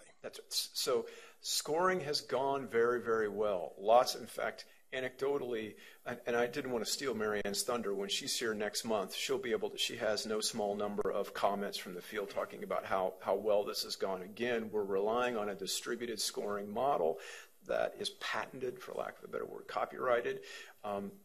So there's a lot of success. It's just as you said, this year we took volunteers. Next year it will be a very different world, and the numbers are disproportionate. So it's the kind of thing that keeps me awake at night sometimes. Not that it's all worry, but I just thought I owed you the one question mark that's out there, and that's all I have. It's a very brief update.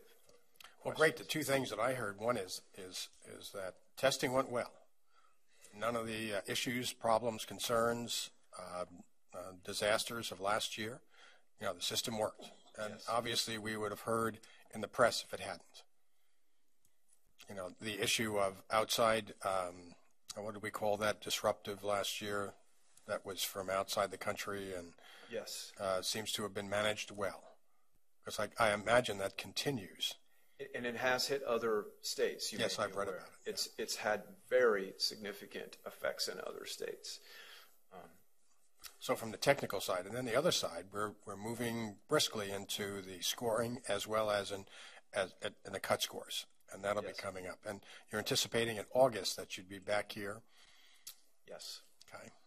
And then the release in November of scores of school scores, individual. We're not doing individual, or are we? We're individual. Yeah. Okay. Obviously not to the public. Well, last year, yeah. Schools. Right. So schools, regrettably, but happily, in the past, we just did a multiple choice test on computers, and kids could walk away the moment they finished the test with their score. And right. Both teachers and students are used to that immediate feedback, which we know is the best feedback. And in the loop that we're in right now with the adaptive testing, we will not be able to provide that instantaneous feedback loop that we were in earlier, because this is no longer just a multiple choice test. That's correct. Okay. And so we're back to where we were 12 years ago, 10, 12 years ago, where we're going to be, you'll get your final results when you return next year. Okay. There's ups and downs to that. But we'll have better results because the assessments will be better. The only thing I would add to that, and I'm annoying because I keep interjecting this in meetings when I'm out and about, but one of the biggest differences is not only was the old English language arts test multiple choice, but it wasn't an English language arts test. It was a reading test. And so the fact that the construct was that we measure this thing, because again, you talk to testing people, they just measure something. They build an instrument like a barometer, measure air pressure, measure RPMs, measure this construct. Well, we've given them language arts, not reading. And so one of the reasons that we've introduced human scoring with writing is that it's a much broader construct than just reading. And I think people, at least in the education world, have sort of forgotten just how narrow, because I think at the time everyone needs to be a reading teacher. You know, high school English language arts teachers aren't reading teachers, and they need to be. That was kind of a philosophical thrust behind the old standards. So. Yes.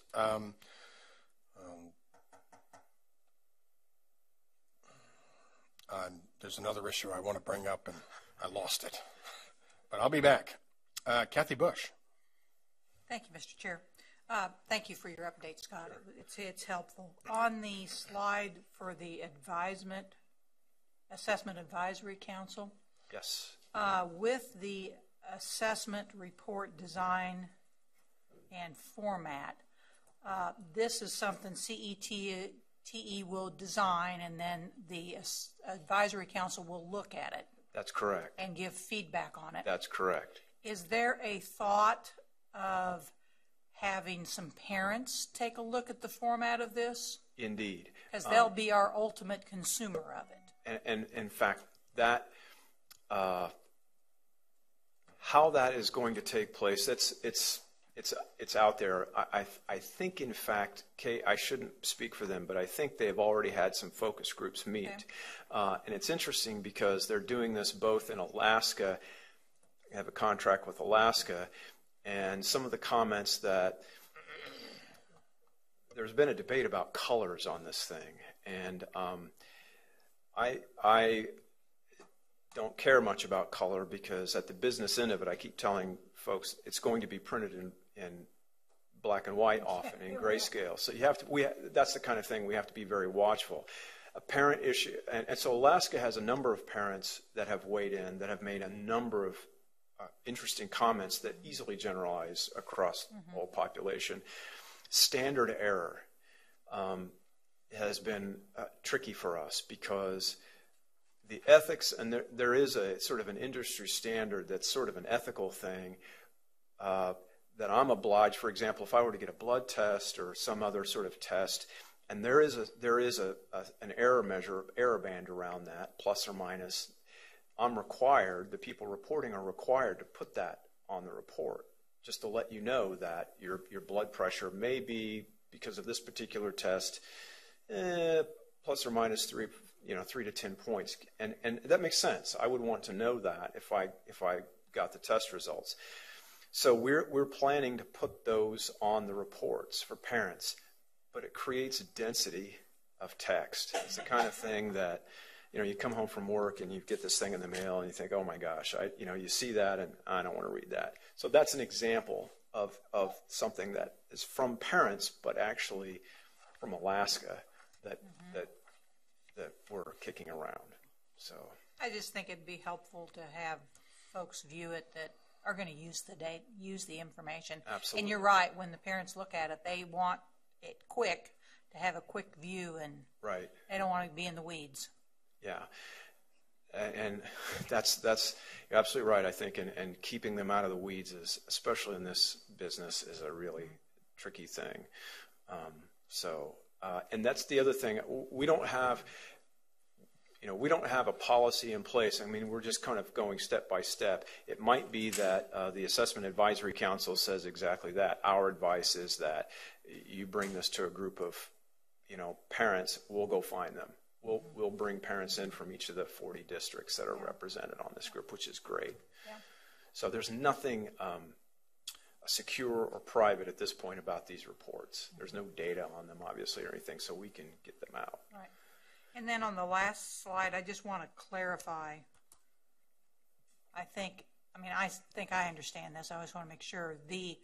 This year, these cut scores will be set for the ELA and the math, which is all done via the computer, and that's the cut scores that will be set. That's correct. And then the MDPT and the math performance task, although most people did them, that technically was a pilot. That's correct. And we will not get scores on that. That's correct. Portion. That's correct. Okay. And that's the next question will be when they do take it, and this is where the psychometric business comes into play, is how do we, it's a technical term, fold that score into the score for what's the ratio or proportion, from the MDPTs and the machine score. Right. And again, we're not the only state looking at this, but that's the next thing to look at. So. Now, one last question. Are the science and social studies, are we looking on those as a pilot this year? They are, yes. Okay. Very much a field test. Okay. All right. Thank you. Ken Willard. Thank you, Mr. Chairman.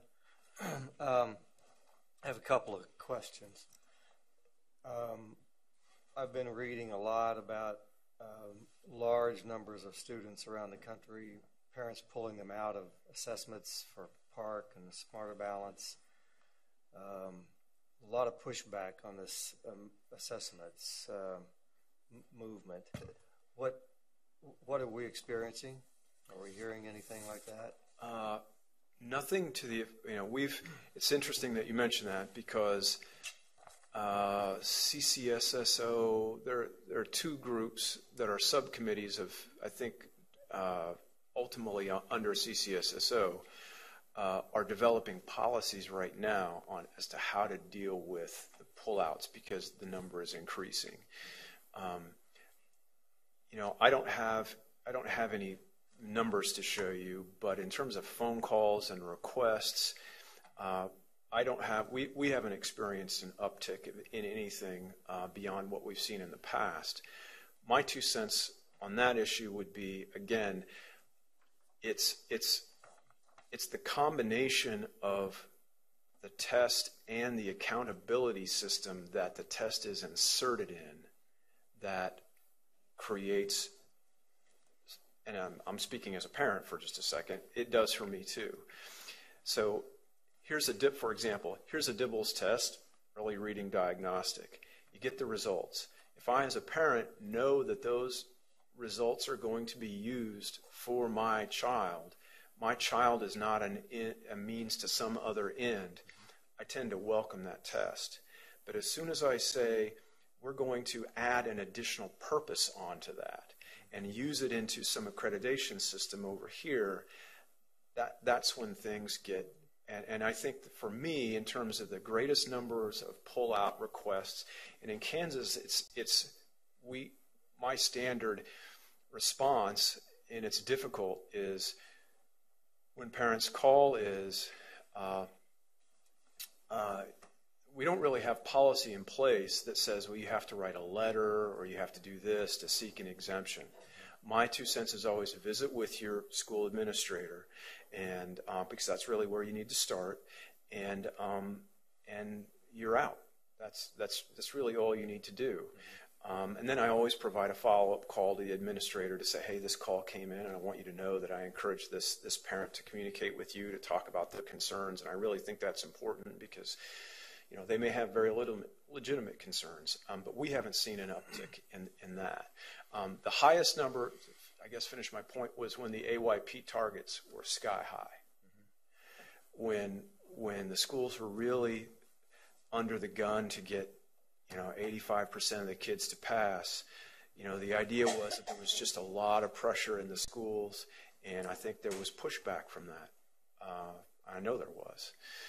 But I think for us, at least speaking for Kansas, since those AYP targets have gone away, things to have, again, I go back to, it's not just the test, but it's the combination of the test and the accountability system that it's inserted in. So I think that's a good answer. I appreciate that. Okay. And secondly, I guess my philosophical question regarding this is, I think you all are doing great work, and it's an enormous psychometrician task to put these things together, and so we're developing what we think is just the best possible assessment out there. But the bottom line question is the sign over there says, our students come first in every board decision. Is this the best thing for kids? Are they going to be better educated because of all this expense and work? And if that movement for pulling kids out of the assessment, because for whatever reasons, hits Kansas, is it still going to be a valuable tool to us? Is it worth what we're doing, what we're putting into it? A couple of things, and I think I could speak for Mary Ann because we've talked about this over coffee lots of times. I think we, and Beth as well, we agree, if there's no instructional value, mm-hmm. if there's no value to the parent, to the child, to the teacher in the assessment, then absolutely we shouldn't give it. Mm-hmm. I agree. If the child, and this is from me, if the child is a means, I don't think you should ever treat any human being as a means to some other end. I don't think there's any value in this for you to take this test but I need you to take it. Then again, I would say, no, it's not a good thing, which is why I think we're working so hard. There was a time in the past when in Kansas, not that long ago, when we couldn't say that our tests were aligned to with what's taught. When I was in the classroom, it's like, wow, this is a different kind of thing. So the alignment between instruction and a test that is user-friendly, for lack of a better phrase, and that students see value in, that truly gives feedback to the student, to the teacher. We're doing something for teachers that they couldn't otherwise do on their own in terms of providing them with an instrument that shouldn't take a lot of time, but that they can respond to in terms of, I know now how I can work better with Johnny as a result of this score. I can now have a better conversation with a parent when he or she comes in for parent-teacher conference about strengths and weaknesses. I think, but again, you don't want to add too many purposes to a test. Right. I mean, I'm sorry, that's an editorial, I guess. Well, I'm just, we're talking about now the assessment is not going to be immediate, ready for immediate use by the teachers, which is a problem in my mind, because it's going to be some other teacher that's going to have the student next year, more than likely, and so that seems to weaken it somewhat in my view. So those are just concerns I have with the whole testing movement. And we're just investing so much in assessments and so much time out of the classroom for assessments and all that sort of thing. I just am still mulling over the value of what we're doing, and it'd be difficult for me to advise a parent against pulling their student out if they wanted to pull them out, because I don't really know why they need to be there, for sure. So I appreciate your responses. One of the questions that I wanted to ask before was, and it related directly to this, is the time issue. Do we have we captured any data or any information relative to how much time the administration of these assessments are taking? We have. That's one thing that we wanted to wait until the testing window in order to provide whether it's whatever central tendency measure we use, but we wanted to wait till the end. And as I said, Marianne will be here in June. Previews of things to come. Yes, sir. Okay. Previews of things to come. All right. Carolyn Campbell. Thank you, sir. Well, Mr. Smith, one thing you said made me happy. I'm old school, and as a child in elementary, our teachers said we were not kids, and you referred to them as a child a while ago, and that made me feel good because our teachers said kids were goats. And so I don't like the word kids when referring to our children. Yeah. And the other thing, I'm just thanking you, and that what you said was you don't see the child as a means to some other end. And so I really appreciate, of course, I respect you all, and I know that you are a caring person.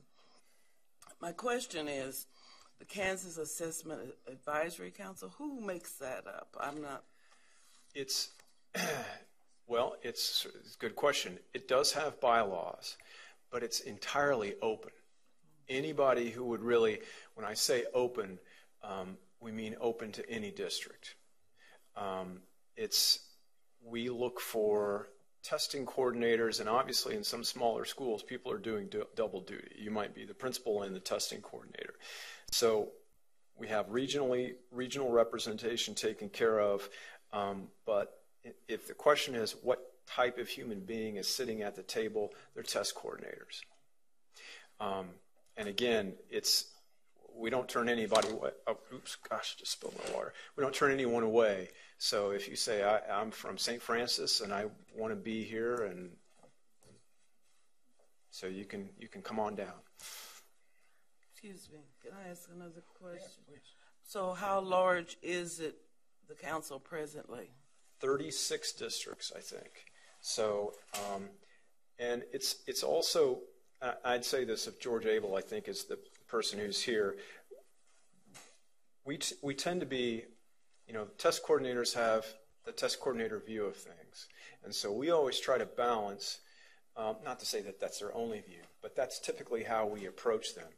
So when we seek input, we're always very mindful that the test coordinators have one view, curriculum coordinators have maybe a slightly different view, and then the classroom teachers are also important, and then you have administrators. So they, I think in terms of the whole gamut of groups that we consult, they have kind of a unique approach. Big districts, Shawnee Missions, and Wichita, everyone is represented. But if any board member ever has anyone who would like to sit on that, and you don't necessarily have to attend, you can be on the listserv and get the updates. So just let us know. Ken Willard has a follow-up question. Yes, and this will be my last one. I'm just trying to organize my brain around this. You mentioned something about when you're talking about cut scores, pass-fail. I think of passing or failing a test, a math test or whatever. Is it possible to fail a state assessment?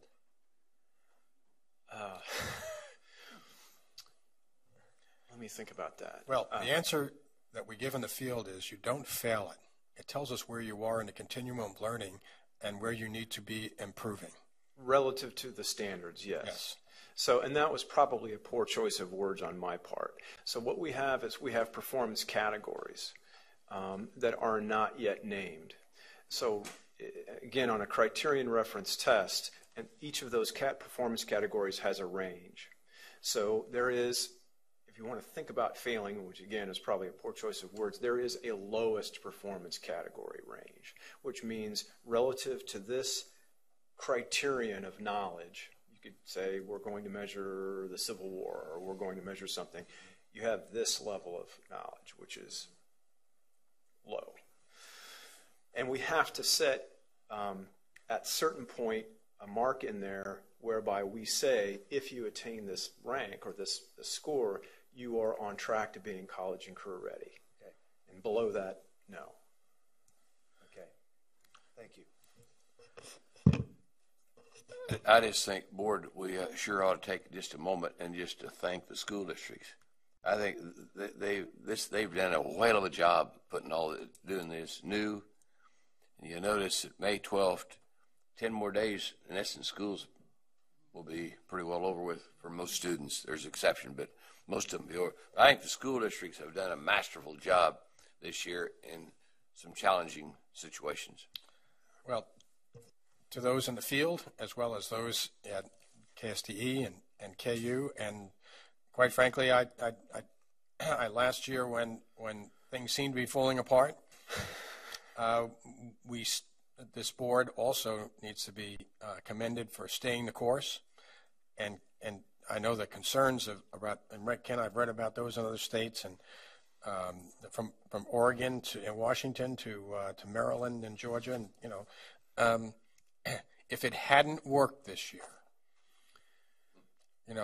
we would be having an entirely different conversation. And that impacts parents, it impacts teachers, it impacts our whole education.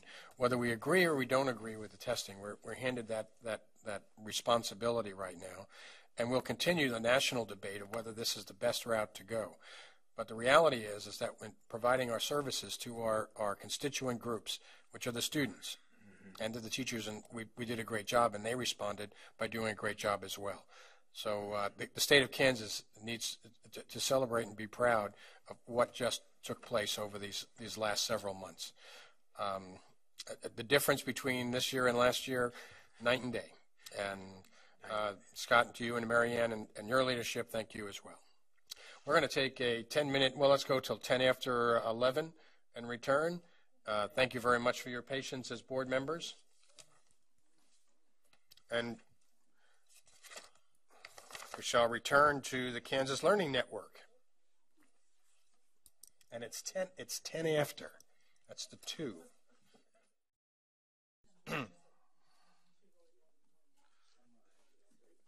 Next item on our agenda is the Kansas Learning Network. Tammy Mitchell is here to provide us an update on progress 2014-2015 school year. Tammy, welcome. Thank you for your time. No, another tree. I've had 30 minutes and now I have 15 minutes, so I will give you the flip note version, but you are receiving a copy of the entire presentation, including my cheat sheet notes, so that you will have all of the information, whether or not I actually say it or not. Again, my name is Tammy Mitchell, and my role here at KSDE is School Improvement Coordinator. So I coordinate the services that the Kansas Learning Network provides to our focus and priority Title I schools. And so this is just an update to let you know how our year has been going. And I'm going to kind of rehash a little bit because some of you may not know this information, but the Kansas Learning Network, prior to the ESEA flexibility waiver, worked with schools that were on improvement for 1 year. And at that time, I worked in a district that was part of KLN and was on the receiving end of this support. And it was kind of a 1 year, one-shot opportunity for schools to improve. But under the ESEA flexibility waiver, KSDE chose to work with cohorts for, at that time, 3 years. And so currently, this map shows the 19 districts that we are working with in this cohort. You can see that they're scattered all the way across the state. We have 66 focus schools, and we have 33 priority schools. If you'll remember, the priority schools were identified in 2012 as the lowest performing 5% of all Title I schools in the state. And then the focus schools were the next 10% of Title I schools that had the largest gap between the school's lowest performing 30% of students and the state benchmark. So altogether, the Kansas Learning Network services 99 schools. I have personally, in my 20 months in this position, I have physically visited all 66 focus schools across our state and many, many of the priority schools. And so it's been a really wonderful opportunity for me to meet with these administrators and school leadership teams to see the work that they're doing and to be on site to get to know their communities and their staff. So that's just a little bit of background. This next graphic shows the Kansas Learning Network school improvement process. And as I talk, if I talk in too many acronyms, just wave me down and I will say it out. But this shows that the State Department of Education is responsible for identifying the priority and focus schools. And then my role as KSDE School Improvement Coordinator, I work arm in arm with our KLN Project Director, which is a contracted person through Southwest Plains Regional Service Center. And together we work to provide support to these schools. We supply implementation coaches who are our boots on the ground that visit these schools and work with their principals and leadership teams. Our 3 largest districts, Wichita, Kansas City, and Topeka, have a district facilitator. That person facilitates the communication between the district and the state regarding these schools. And then the KIT team, the Kansas Integrated Innovation Team, is comprised of people across the teams in KSDE and some other professionals with MTSS. And we also provide support, feedback, and school visits with that KIT team. Probably the most important part of this entire graphic is the red print, and that is the work that our implementation coaches do through on-site visits, coaching comments, coaching logs, and all of that work is around indicators of effective practice. The indicators are in 5 categories: leadership and decision-making, curriculum assessment and instructional planning, classroom instruction, parent, school, and community, and tiered systems of support. So these schools are working on indicators in these areas with the guidance of their implementation coach and the guidance of their district personnel.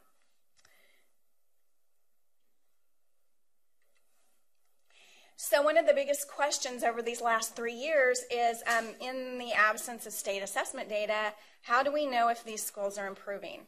It's a big question. It is. And I get asked that. I'm sure people in your areas are asking you or asking their schools. And so I want to give you a little background on that. I have provided an article for you, if you so choose to read it, that concisely explains these indicators, but just kind of the Cliff Note version is when we're talking about school improvement, we have 3 kinds of indicators. The first one we'll call lagging indicators, and I didn't make this up, that's why I provided an article. This is not my own creation, but lagging indicators are student outcome measures, like state assessment results. They're lagging.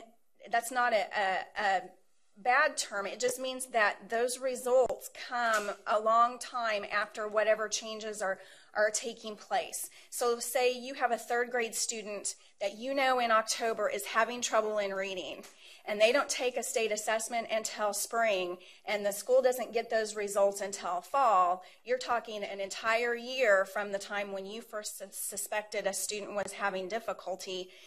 That's a lagging indicator. It is not flexible enough for the schools that I work with as far as determining what needs to be done with this student. Okay? Leading indicators are viable and quantifiable markers, such as looking at student attendance and teacher attendance, discipline referrals, formative assessments. If students and teachers are in school together, chances are better that learning can take place. But if you have students that are gone, teachers that are gone, discipline referrals and students aren't in classrooms, those are our leading indicators.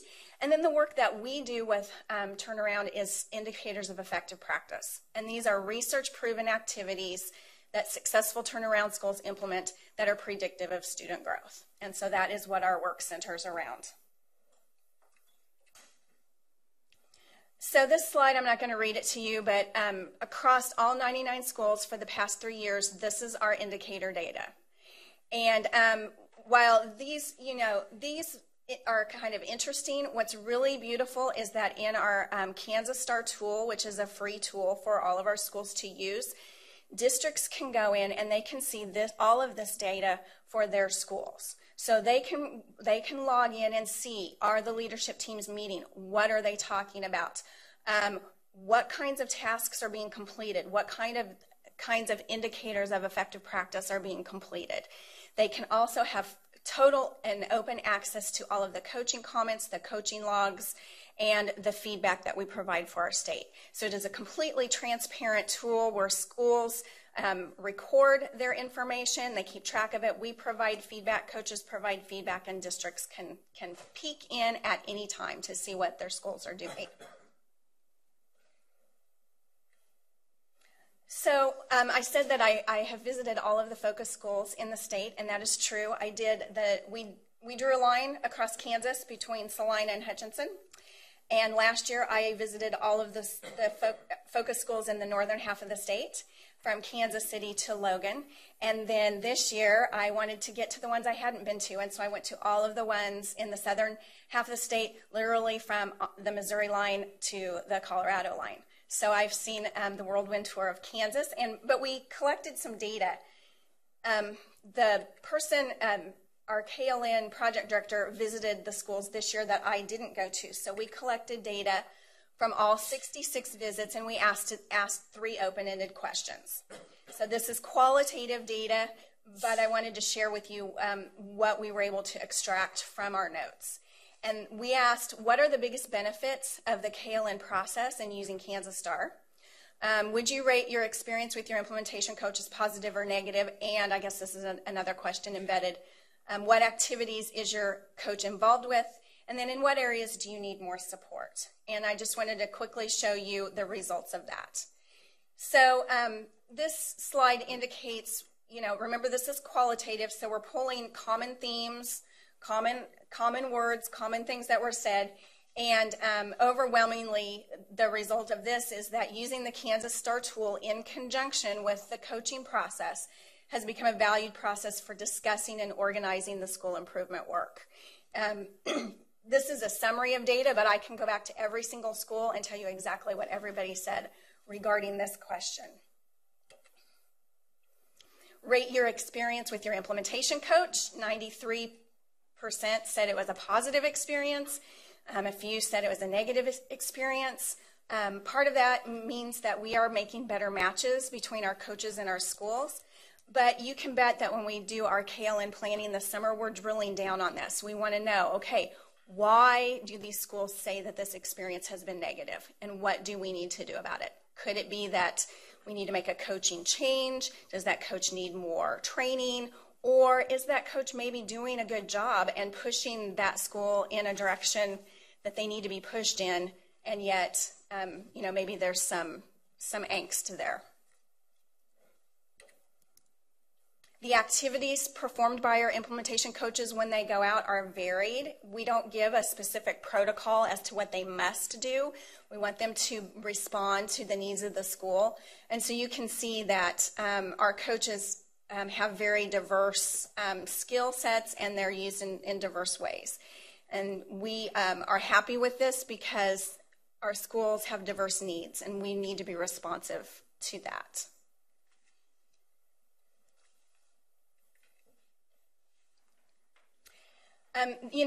This slide here is the one that makes me really want to work extra hard to make sure that these schools have what they need. And this is when you ask their leadership teams and their staff, where do you need more support? This is really indicative of the struggles that they're facing.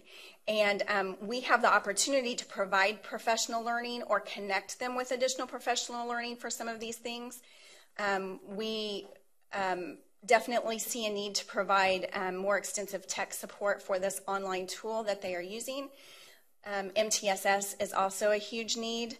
But one of the things that pops up, and remember these are open-ended questions, but a big concern with our schools is mental health needs. Our schools are just not equipped to be able to work with these students that come. Community mental health services have been cut back so much that our public schools are left to try to help families and students with needs that go beyond anything that they've been trained in. PBS stands for positive behavior support. That also can kind of tie in with those mental health needs. And definitely a good majority of them would like the opportunity for further networking, which we can provide at the KSDE annual conference and with some other training opportunities.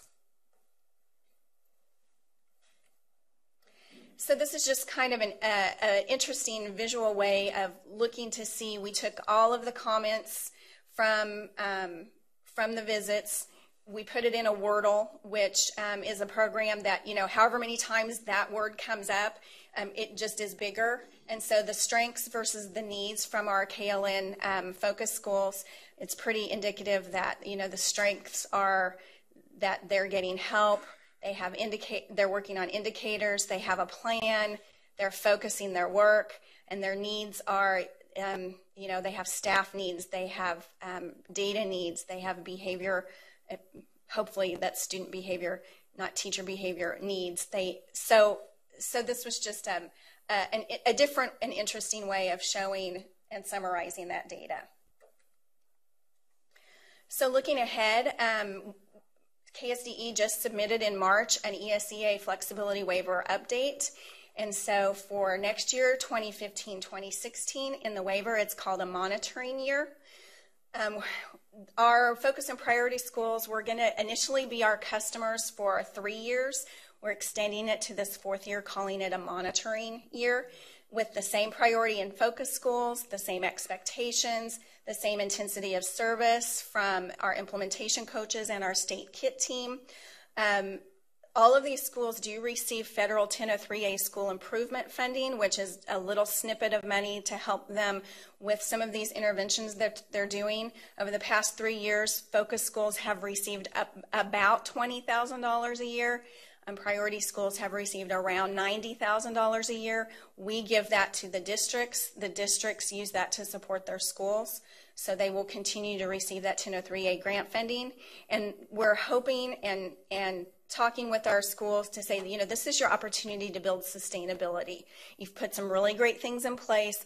things are working. How are you going to sustain that after the KLN support is no longer there for you? This is just a why, and you know the why, but basically we want to use 2015 and 2016 data before we identify a new cohort to work with for another 3 years.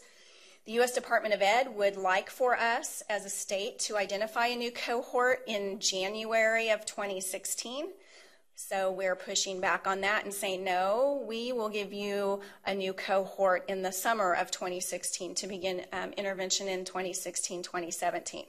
So we have yet to receive any feedback from the U.S. Department of Ed on what was submitted in March. We expect feedback on that in June, but we are definitely going to be very diligent in making sure that we have 2 years of data before we sign schools and districts up for 3 years of service. This is just outlines. I kind of stole this slide from one of Dr. Smith's presentations. And then the green arrow is where we would identify a new cohort of focus and priority schools. It just shows where we would be at on the accountability timeline with the AMOs.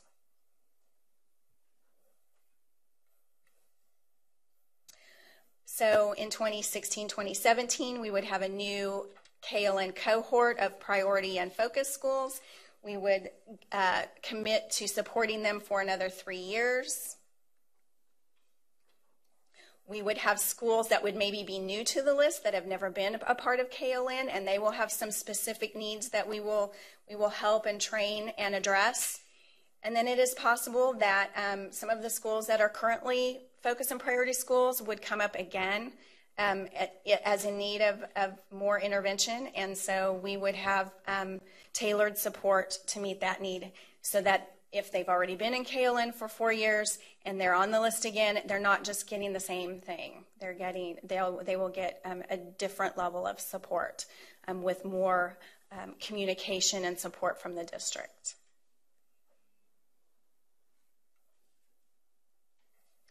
And then again, the last bullet here says if ESEA is reauthorized, then we will play by a new set of rules, and we have no idea what that might look like.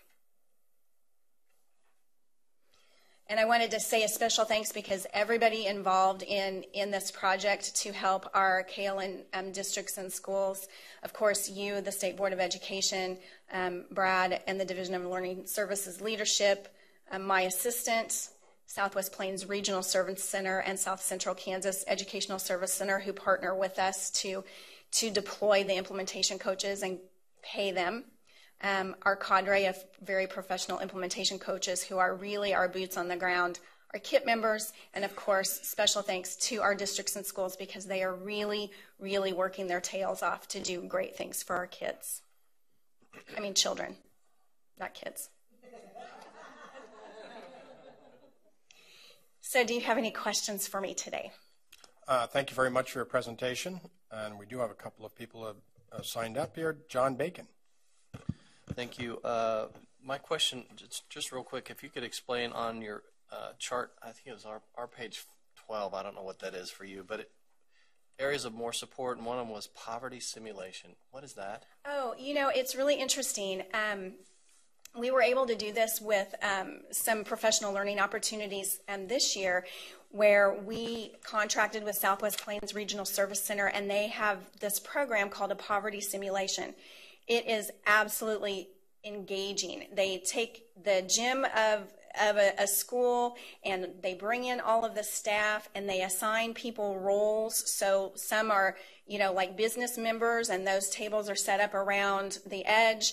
And then some people are assigned to families, and then we receive challenging situations, a very limited amount of money. It's kind of game-like, and yet it's very, very humbling. It's about a 3-hour experience. It's run by social workers and counselors, where we all experience this 3-hour poverty a simulation, what it would be like to really live in poverty, and then we debrief and discuss. And so we were able to do that with some of our schools across the state, and the ones that participated couldn't wait to they just want to bring it back to their districts and have their whole district experience that. So the purpose of this is so that teachers and staff can relate. Yes, that are in poverty, in our Title I schools, and especially the lower performing ones, poverty is huge, and most of us from middle class backgrounds that are educators don't really understand what real poverty is like, where you don't have a car and you can't afford the bus and your kid is sick at school and you have no way of picking them up, those kinds of pressures. It really, really is enlightening, and it helps staff to understand that, we still need to have high expectations academically for our students, but we also need to bridge the gap between what we think parents ought to be able to provide and what they're actually able to provide as far as educational support. So it's very powerful. If you ever have the opportunity to participate in one, I would encourage you to do so. Thank you. Thank you. Kathy Bush. Thank you, Mr. Chair. When you were looking at identifying the new cohort, which looks like the 16-17 school year? Yes. Okay. Is that data going to be based on the growth data, or is it going to be based on just a benchmark and then you figure 5% from there? Well, I will give you the layman's understanding, but actually Dr. Smith's team will be the ones to figure out the details. But the way it's been explained to me is that we will take the API. After 2015 and 2016, there'll be a new academic performance index calculated, and then all of the Title I schools will be ranked like they were before, highest to lowest based on their API. And then that lowest performing 5% will be set aside as our priority schools. And then they'll look at the gap AMO based on 2 years of data to identify the next 10%, which would be the focus schools. Okay, so I don't know, but is API to look at growth? It does not. It is a separate AMO, I believe. Okay, because I really thought, go back to mine. I guess I hope that somebody in the department looks at this, because when you look at these students or look at these schools, sometimes they're making tremendous growth, right, but they may still be in the bottom percent. Right, and right now we're limited as far as what the ESEA flexibility waiver allows us to do with that, which would be why if a school comes up on the list again, but they've made tremendous gains and lots of changes, then that support is going to need to look different for them than it would be for someone who was brand new. But what our discussion is that if we can get out from underneath an ESEA flexibility waiver and they were to reauthorize ESEA, one of the models would be that states would be able to determine how they identify schools in need of additional support. And we've talked about that very situation of, okay, what if they come up in the lowest performing 5%, but they've already made a lot of gains. Like if everybody goes up in the state, but they're still there, what kind of criteria would we want to use in Kansas to determine which schools really need more support and which ones really just need more time to do the good things that they've begun to do? Well, regardless of ESEA, I would love to see us look at a growth factor when we're I understand that the feds and all that stuff, but if we want to do the right thing for our schools and the right thing for our children in our schools, we've got to look at, are they making growth versus some arbitrary target? And I would hope, just as Kansas folks, that we would look at that versus what some arbitrary target factor, because I've seen schools make really good growth but still be within that 5%. And they may be making better growth, and maybe the instruction in those classrooms is better than I'm seeing in some of these what are considered high-performing schools. I have seen that. And I have too, yes. I would agree. I would hope we would figure some way to put that into this system as we go forward with looking at a new cohort. My 2 cents. Thank you. Carolyn Campbell. Thank you, sir. Thank you for this presentation, and John, thank you, because this little print, I was struggling and moving so fast, because I'm very much interested in the poverty simulation. And my question, since you say that Topeka has a coach, could you share that with me, the name, so I can maybe try to connect sometime? You don't have to. Certainly. Yeah. Do you want me to give that to you? Can I send that to you later? That's okay. fine. Yes. Yeah. And one of the things that we have had so many across the state wonderful educators, and Mr. Duke Palmer, he is now retired, but he was the principal at Avondale East Elementary in a low poverty neighborhood.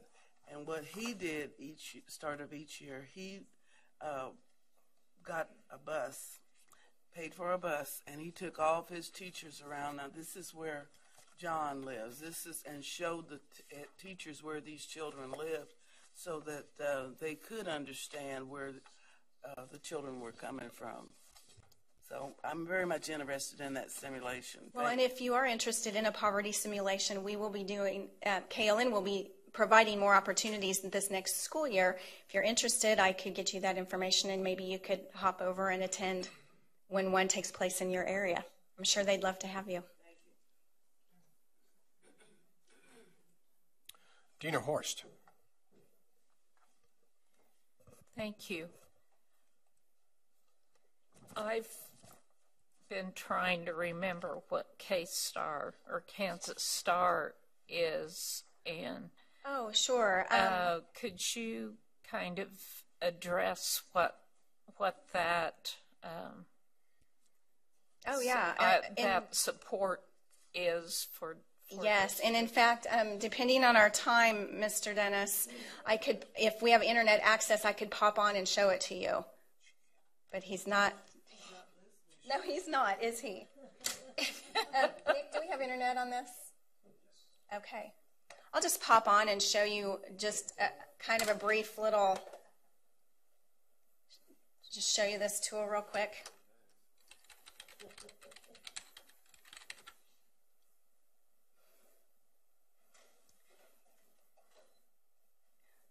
Right now, 23 states use some version of IndaStar for keeping track of their school improvement work. And of course, every state names theirs something different, and ours is called Kansas Star. And so I'm just going to go to, I know that we're being fed live here, so I'm going to be a little respectful of who I choose and show you, but I'm going to choose a focus school in our state.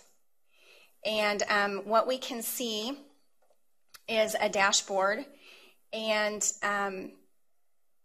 schools enter information into this dashboard. They're assessing indicators, creating to-do lists, monitoring their progress. And then we provide feedback on their work. And so this tool seems like there's a lot in it, but we haven't even begun to really harness the actual richness of what this can do. But this is all of the feedback that this school has received since they first became a focus school. We've got coaching feedback. We've got state feedback. It's in chronological order. I can pop in.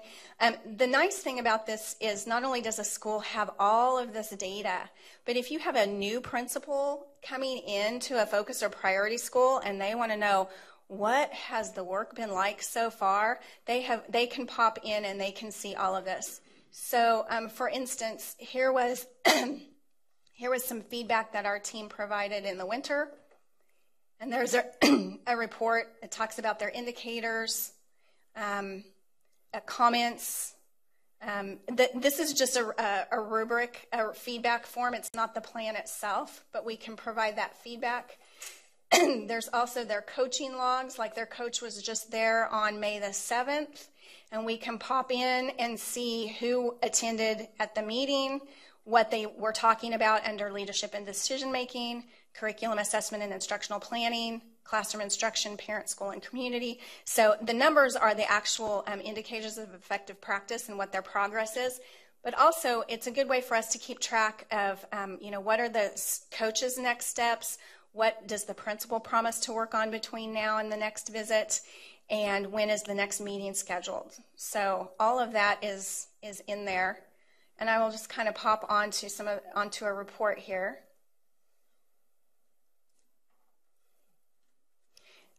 Oh, that's not quite the one I wanted. Let's go back to... I just had LASIK eye surgery, so I'm not quite seeing... I think we're okay. Okay. So anyway, that's just the online tool, and like I said, it's completely transparent in that, all parties involved can log in and look and see what the work is that's going on. They can look at their school. They can look at their school, yes. Okay. Well, Tammy, thank you very much. Thank you. Sounds like you're doing great work, and there's a lot of work yet to do. But one thing I'd like to point out is to the priority and focus schools, I believe there's 99 of them. Yes. Okay, is that they are working vigorously to improve the opportunities for their students. Yes, they are. And not to pick on others, but they are not necessarily the lowest performing schools in the state. They just happen to be the Title I schools. Right. Yes. Okay? Yes. So it's a misnomer to say the 99 are the lowest performing schools in the state. They get correct. Federal funds. Yes. So they get additional support. Yeah, if anything, we have schools out there that probably could use additional help, but they don't show up on the Title I list. Yep. For the Title I list. Yes, sir. Well, thank you, and thank you for your KLN team. Thank you so much. Have a good day. Next item on our agenda is monthly board reports and requests for future agenda items and committee reports. We'll start with committee reports and legislative committee. Mr. Willard and Mrs. Horst, anything? Ken and Dina? I honestly don't have anything to report. Okay. I haven't been to the legislature since we last met. Okay. Dina, anything to report? Well, I did attend some of the conference committees on 2170. The last one, unfortunately, I had other obligations and was unable to attend, and neither was Ken, so I don't know exactly what was in that last conference, what occurred and what would be in that conference committee report, but hopefully we can find that out soon. But anyway, it's been an interesting year, and I thank you for the opportunity to continue to serve you in that regard. Thank you. Board policy, Janet Waugh. Thank you, Mr. Chair. We met yesterday. We are working on guidelines. The policy we did, of course, last year. So we're working on the guidelines. We travel. We're going to take the suggestion of the board and use that kind of as an experiment starting July 1. Then the next policy committee can determine what to do on travel. But the guidelines we did go through. A lot of them we feel really. I think we feel good about them. We're going to make some changes, a few small changes, and then some we're going to eliminate because we don't feel that they're necessary. And then some of them we delegated to different people for recommendations in the department. What's changed that needs to be in there and what doesn't need to be in there. Things like that. So anyway. The policy committee, in their infinite wisdom, which I disagree with completely, but they make these choices, determined not to meet next month. Now, I thought that was terribly wrong, but leadership. Huh? Leadership. I know. I won't be here, see. And I thought they should get together and meet anyway, but they determined leadership. They just can't meet without you. That's what they said, which I think. I agree. I agree. It was a good decision. But anyway, so we are working, and hopefully within a few months we will have some recommendations on our guidelines, because I promise you the others that we're working on are much simpler than this travel thing. That was kind of a nightmare. Thank you. Okay, well, thank you for your work, and we'll have to wait till July for you to meet again. A communication committee. One thing I'd like to share with you is that in your packet is information about assessing the online resource list that we have and posts that are in board folders. You might take a look at that if sometimes we forget it's there, and we've added more material, but there's information on accreditation and assessment, current tech ed committees, and so on, if you want to find out who's on those committees and find out about those issues. And there's the fast fact sheet that we worked on and presented last month as well. Lots of information there for us that Peggy's put on there, and it's accessible for us and assistance for us. Let's see. National Teacher Appreciation Week was last year, and I want to once again express on behalf of the State Board of Education to all teachers in our state our appreciation and respect for the outstanding job that you do, and under the conditions and circumstances many times that you're faced with, that you overcome these and do great things. Much like our assessment thing the other day, I don't think the assessment protocols that we had in administration of assessments could have happened without the professionalism and the support and of the teachers in the classrooms. We owe them a great deal. We owe them our respect, our gratitude, and our continued support as we move into the future. We did send, from Brad and I, a joint message of thanks on behalf of the board to and KSDE to the field electronically. I did receive some feedback from it, and it's, again, expressing our support and respect for the teachers of Kansas. But we're still interested and still looking for ways to, can call it boosting morale, and especially as we come to an end of the school year. I know each of us represent teachers or have teachers, many teachers in our districts, and anything we can do through social media, through meetings, through communication to express our continued support of the teachers and recognition of the great job they've done over the course of the year would be much appreciated. And any ideas that you have that would be welcomed in terms of how we can move forward and communicate our support of the teachers. So if you have any ideas, get a hold of Peggy or myself, and we'll look for it. We're looking for ways to communicate that are meaningful and appreciated by the teachers and educators across our state.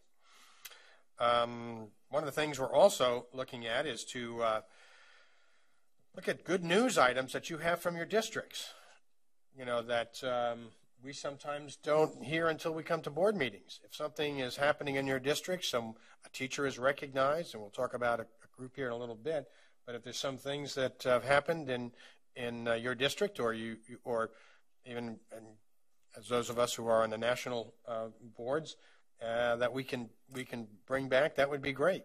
We'd love to start getting those out. We're thinking that the postcards that we've sent to legislators have had a very positive impact, I believe, and we might be looking at doing something more with those in terms of sending out information and whatever you bring to us. So we're open to ideas on the communication committee to moving forward and building on those things that we're doing, as well as looking forward to new suggestions and new and innovative ways to get the message out there and the good news about what's happening in Kansas education. Kathy, we have the NASB stipend. We've got a lot of that coming together. In fact, things happening pretty quickly here. Thank you. We actually, Peggy and I are having a conference call today with NASB just to kind of update them on where we are. In your packet, you have a blue sheet, and there's a couple stapled pages there. But the front sheet particularly just gives you information as far as upcoming events that we are partnering with some of these organizations. So the USA convention is certainly in early June, and some of you may or may not be going to that, but we are partnering with USA. And then of particular interest as far as USA is concerned is their new superintendent workshop, which is later in June. And we actually are going to have a time where State Board is going to really have an opportunity to interact with those new superintendents, and that's on Tuesday, which is the 23rd from 1 to 4. So if you want to attend that one, that's particularly a time that's kind of targeted with State Board, working with those new superintendents. Just interject here. Maybe you're going to say this anyway, but this appears to be a record year for new superintendents. Yeah, we've heard already. 50-some superintendents have already been hired across the state. It's 50 new in that position, not 50 new superintendents. Right. Yeah. That's still, evidently, the previous record is like 51 or something, changes, so we're not even there yet as far as the start of the year. And again, another thing that you can attend is some of these summer academies that KSDE is doing, which is now called ICE, which stands for Integration, Collaboration, and Effectiveness. There's a couple of those this summer. And then the Kansas Association of Secondary School Principals is offering a beginning principal workshop, and that's in July 31st, so there's something there.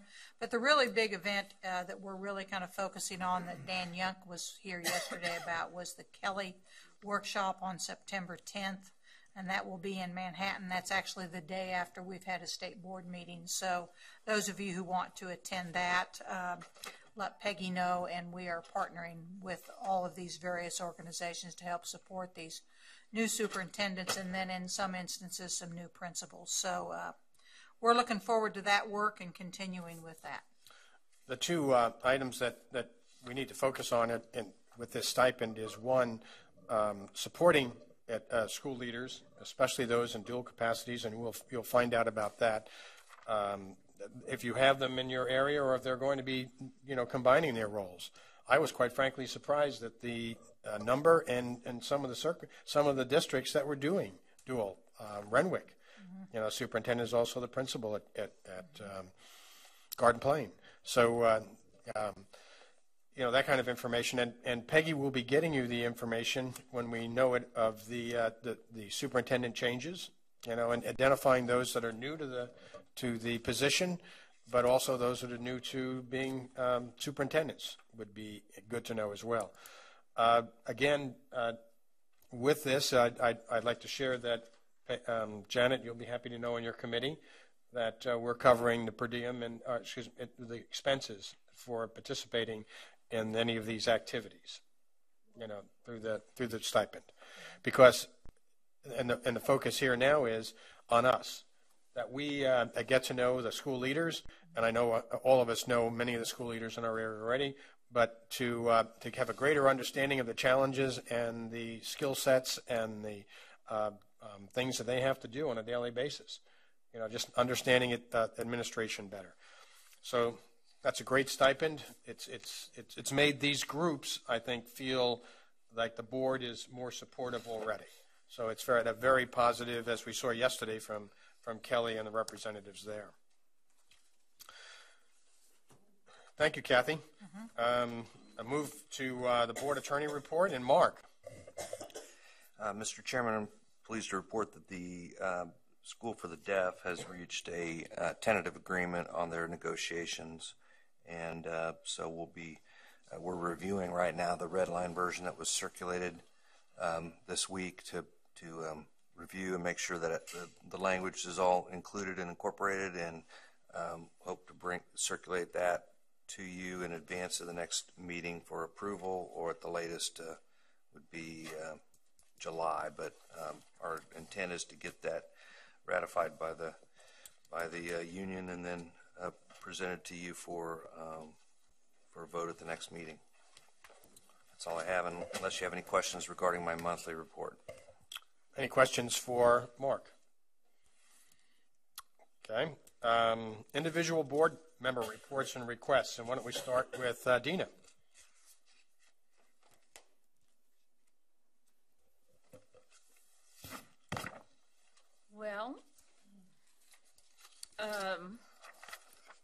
one of the things I did was go to the Royal Valley Middle School History Fair.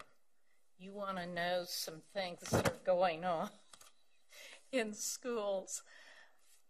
If you get an opportunity to attend it, it is absolutely incredible. I think every child was involved in, including the special needs children, were involved in some sort of research. And they were telling, I went into the special needs room and they were telling me the things they knew. And they had all these little booths around. Some of them had food. Some of course, middle school kids like to eat a lot. And Royal Valley serves a number, I think perhaps the entire Potawatomi Nation children. Those, Penny may know more about that than I do, but they have a high number of Native American children who attend, and they were showcasing their cultural background, and everybody had something from Kansas, from the world, from U.S. history. It was the whole gamut. One of the things that they did, that the sixth graders did, they were studying about Egypt, and so they had a mummifying ceremony, and they literally went through the whole process of mummifying someone. And there were things I had read about before, but they knew things that I had never heard of before. So the deepness of the research that those kids were doing was amazing. And I think the high school teachers will be amazed when they arrive at their school. I asked one of the boys what he thought the best part was. He said, they bring the fourth graders over so they know how hard they're going to have to work. And I was honored to start the whole process off that morning by shooting off the cannon. And no one told me that the little string comes clear out. And so the way I was standing was not a real good way. I ended up sitting down on the ground.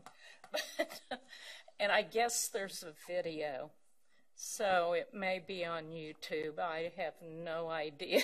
That might be a future agenda. Yeah, it may be.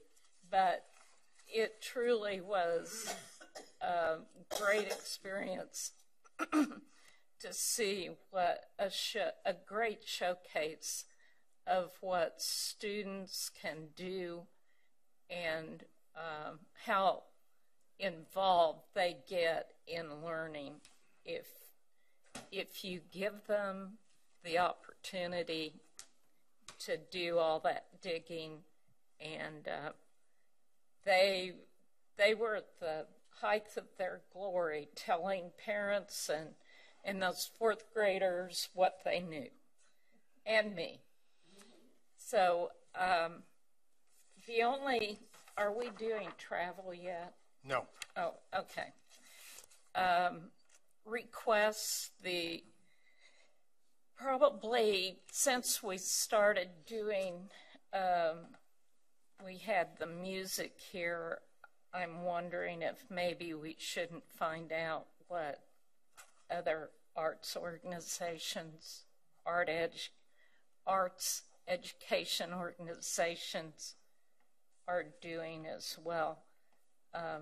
Because I know we do a lot of professional development, and I think you all having that knowledge is helpful as well. So that would be the only thing that I would suggest, that throughout perhaps the next year, that we give others the opportunity to come and talk to us as well. Thank you. Good suggestion. Jim Porter?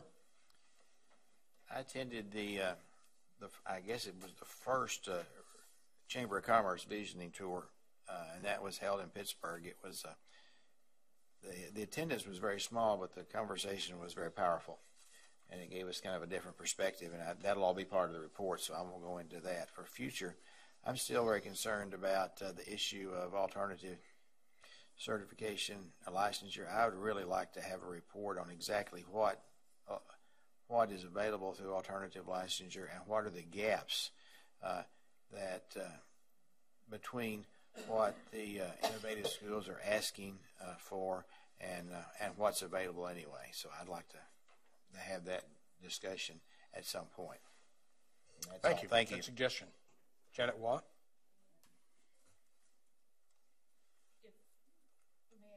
Yes. Actually, there is Brad had put together a crosswalk that I would hope the entire board would get to see, that I think was very helpful to the districts to be able to see. I think a number of them found out there were things that already were available to them. But you're right about the gaps. I think the districts need to tell us where those gaps are. And but I think that document should be provided to everyone. I'd also like to be able to ask questions, whenever that. Sure. I think that's important. Thank you. Good suggestions. Janet Waugh? Thank you, Mr. Chair.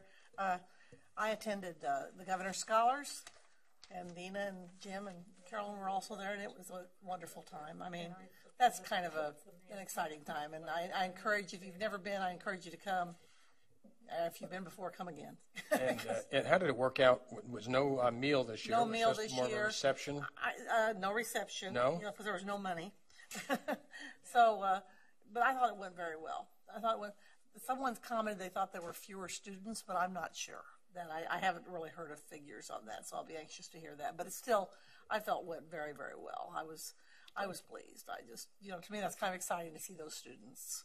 And it's kind of an honor. It's a big honor for them to get to shake hands with, get their picture taken with the governor. That's a big deal, And then also I attended, actually with John, the Education Week had a meeting in Kansas City, and they took us to dinner, and it was really interesting. We talked about early childhood programs, and they had educators from Missouri and Kansas, and it was really interesting to hear all of them. And the discussion, it was a good discussion. Biggest challenge, of course, we have is regarding that is funding, But nevertheless, I thought there were some great ideas exchanged. Carolyn Campbell. Thank you. I attended the Kansas PTA convention and was surprised Saturday night when I walked in because I didn't realize that Dr. Watson was going to be the keynote speaker. And he did I thought it was a great speech, motivating and informing our parents. Then it was just a plus. I was leaving the building and I could see somebody was having prom in the Capitol Plaza, and it was one of the schools in my district. So I walked in there, and this woman stopped me, like, "Who are you?" You know, which I was happy to see that she was protecting the kids and not just letting anyone walk in. I thought, as old as I looked, I thought she was a graduate. well, I don't know, but and then but the superintendent was there, so I visited. So anyway, I enjoyed that because I hadn't been to a prom this year, and I attended Acacia's board of directors meeting, and when we get the minutes, we might already have them. We voted on a lot of different issues, and so I'll just run a copy and let Peggy send that to you. I attended the Governor's Scholars, and it is always a wonderful opportunity. Now, here I go again. Most of us, we ask where you're going to go to school. And it was really funny to me because this one young man, and I won't say where he was from, but he was really together.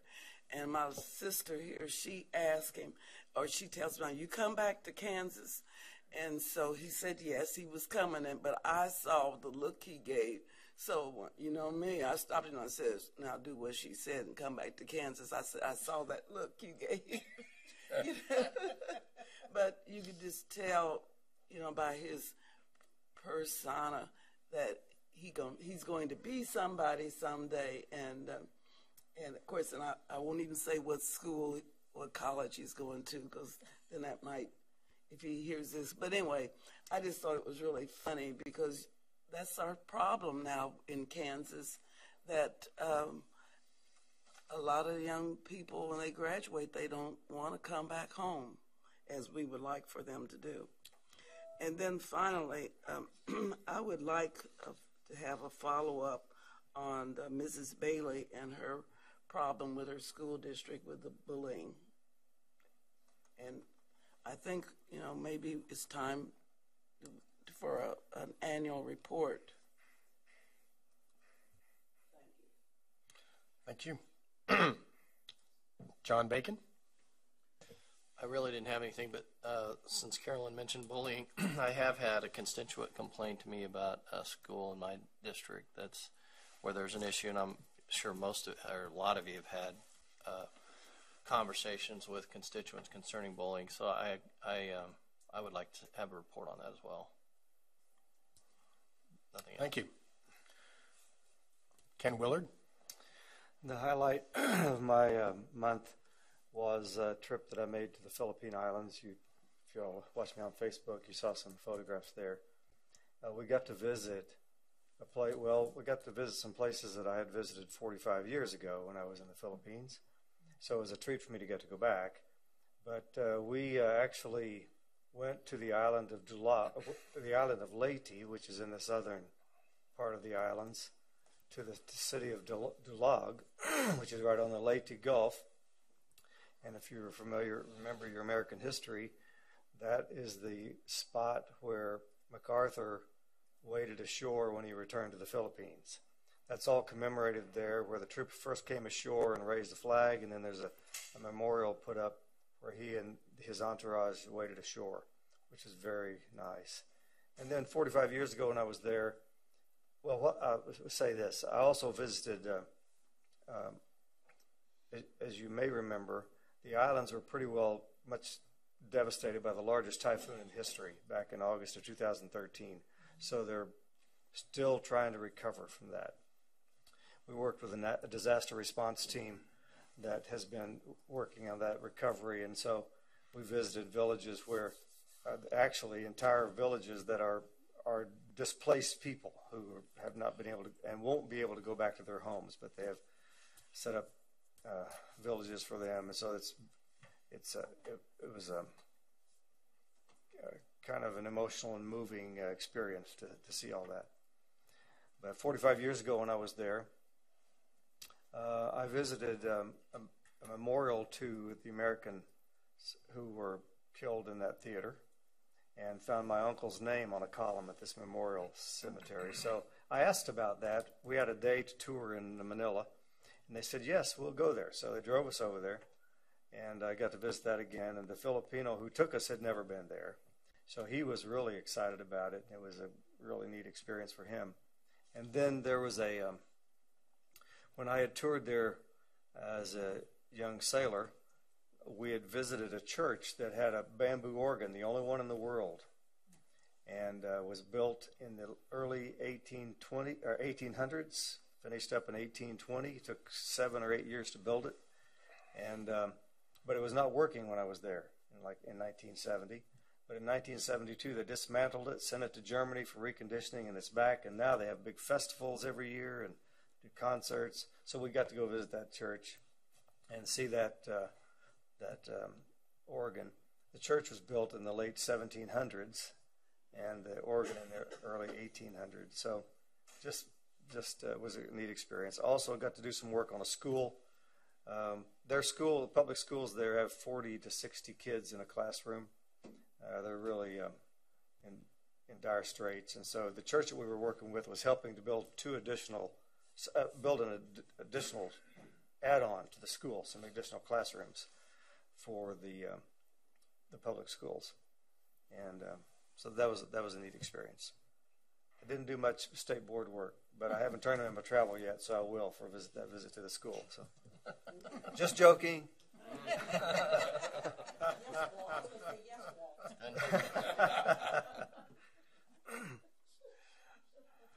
Thank you, Ken. Thank you very much. Kathy Bush?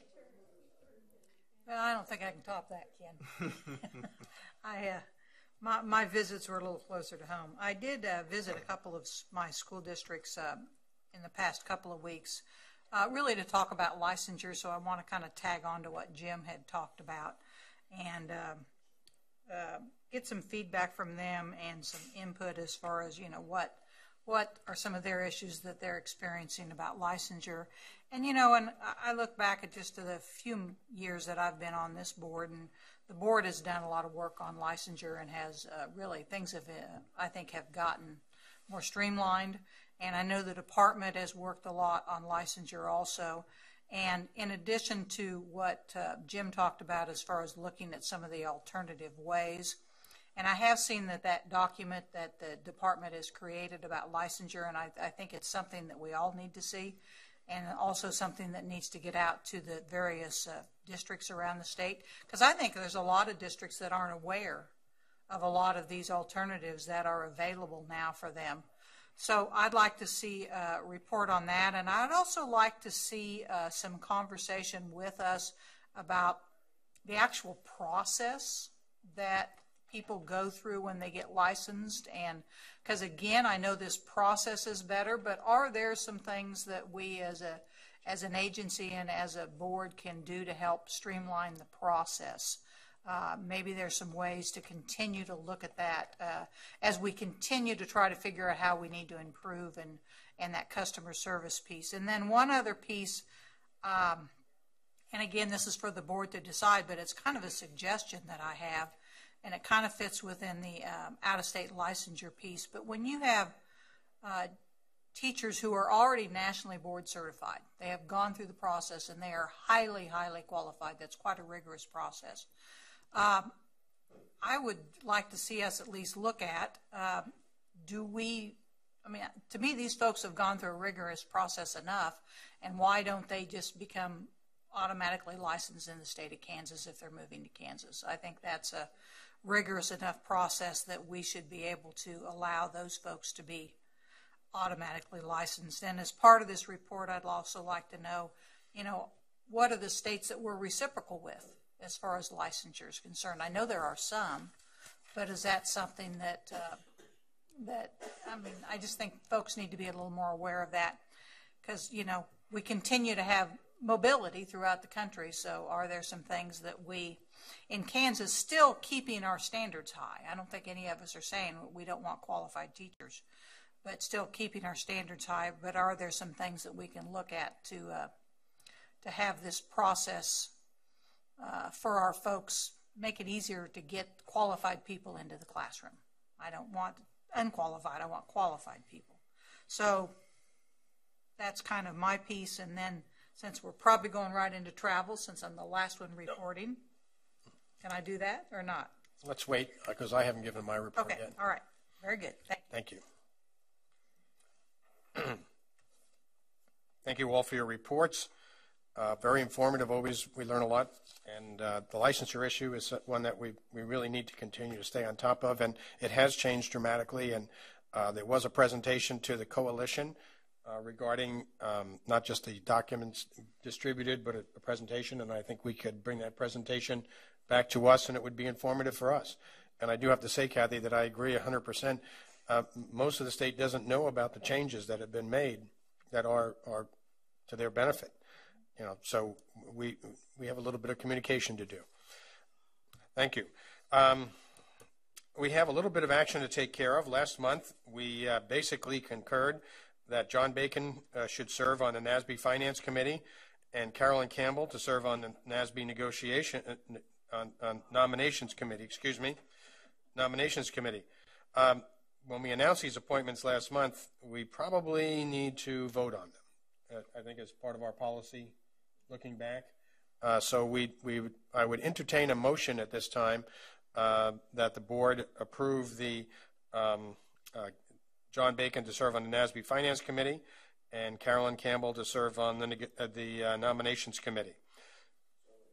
Moved by Jim Porter and seconded by Dina Horst. All those in favor signify by raising your right hand. Those opposed, same sign. I think we have a 8-0 vote. Okay, thank you very much. This makes it more complete. I had the opportunity to participate in and be a witness to the recognition of schools of character, and some 45 schools were recognized with some 50 awards. And this was held last week here in Topeka at the Brown versus Board of Education building, and I do want to thank them for hosting this. And Sherjo Williams, who's the superintendent there, did a great job of welcoming us.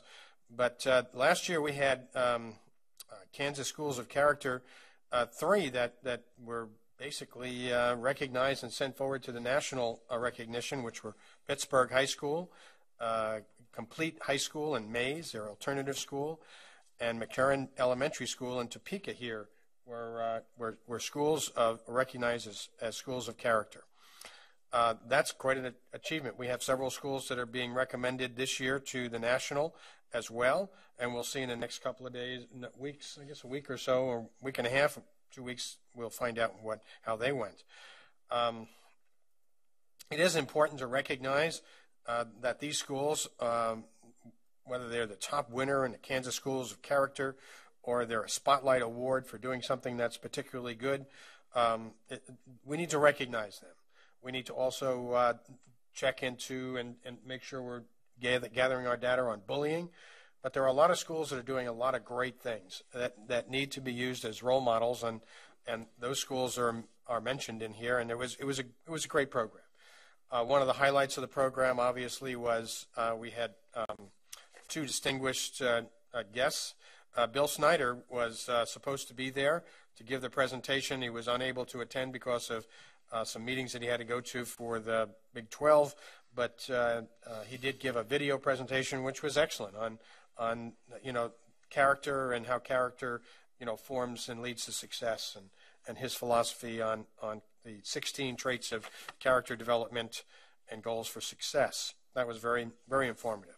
Plus, we had a young man who was at K-State who was our speaker, and Braden Wilson, who started for K-State for 4 years and was drafted by the Kansas City Chiefs, but probably way more important was the quality of that young man in terms of what he represented and the goals that he had and the philosophy he had for life, and how he bought into the whole issue of the K-State family and community, and a great young man. It was great to have him there. I do want to extend special recognition to Kent Reed for leading this and from the department here and putting the program together. He's the guy in charge. But I also want to recognize Sue Kidd, who's the coordinator for Kansas Character Development Initiative, as well as Cindy Patton, who is a board member for the Speak City of Character program. They did a great job. I realize, and I do, you know, Janet, you mentioned, and Carolyn and others, what a great opportunity it is to go to the Governor's Award Program. Going to these kinds of award programs, it's uplifting. It really is. But we also bring a level of a recognition to them, and thanks to them, those award winners when we attend. So it's held the same time every year, and if we can make it, I know it's tough to get to, but well attended. And I don't know, we might talk to Kent about getting some of the programs so board members can see, you know, which schools in their districts, you know, were recognized. You know, and I would like to recognize or bring those schools that were the top award winners in terms of Kansas Schools of Character to the board for recognition. You know, so we're working on that for later in the year.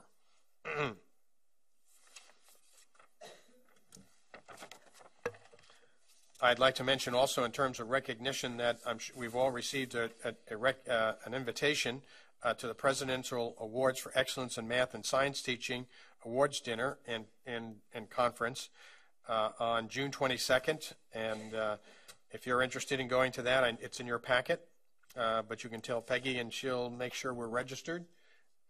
It's held at the Cosmosphere. How cool is that? A trip to the Cosmosphere and a meal. Okay? And then even better, great science and math teachers. So that's in the evening of June 22nd, but they have a conference there all day, the 22nd. Okay? And 23rd, I believe, too, don't they? Yeah. 2 days. 2 days. You know, another item, the summer advocacy meetings that's sponsored by the State School Board Association.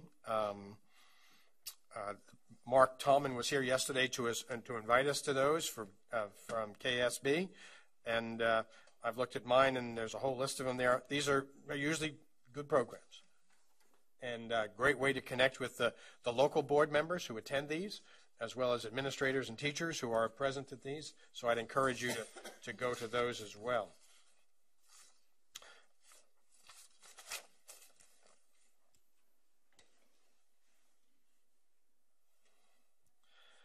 Another opportunity, and I know it's kind of late actually, but NASB is hosting a regional meeting in St. Louis on May 29th, you know, for dealing with standards, and if you're interested in that. And Jim Porter has informed me that he will be participating in the new member workshop in July for NASB. That'll be held back in Washington, so thank you for that. I'd remind you that today we have the letter signing with Representative Highland and the House Education Committee. I hope that you can make it today at 2 p.m. and 212 North. It's not a huge thing, but it is. I think it demonstrates that we can work together and have an impact without causing unfunded mandates, and we can support each other. So it's kind of the result of good positive relationships and communication. And financial literacy is something that we all support very strongly, but there's different ways to provide it. Well, we've talked about at the last meeting the fact that we were going to have our retreat on the 13th and 14th. Well, several of you, and thank you for your comments, have spoken to me directly regarding, well, if we do that, we have a long 2 days or a day and a half before, and we would prefer not to go into this, you know, tired. Well, we have to have a meeting. We have to have a retreat.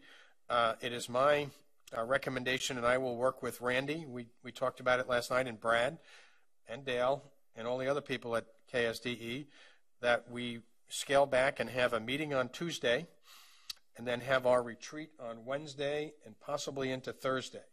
Now, the question would be, is there any chance of us finishing the strategic plan the way we did 2 years ago and the way the board has in the past? And the answer to that is probably no. Since the first part of our retreat is going to be focused on the data collection from the community meetings, chamber meetings, and all the meetings that Randy and Brad and we have participated in over the last 6 months, with more meetings still on the horizon. It's going to take us some time to go through that material and to synthesize it and make sense of it. So I'm not anticipating that we're going to come out at the end of those day or day and a half with a strategic plan and a gung-ho where we'll go do it. It's probably going to mean additional meetings. It's probably going to mean additional tasks. And the big thing is it's going to also probably at some point re-engage and let the people know that we're talking to them. Is this what you said? A validation, so to speak. Is what you told us? Are we on the right place? With groups and then other groups participating. I would certainly encourage, if you have any suggestions or ideas about this, to contact Randy or contact me. We're going to we'll provide a more definitive plan as we go forward. But this is as much about the vision of where we want education to go and be in the future for Kansas as much as it is beyond a 2-year plan. I would just say we're on the cusp of change with that.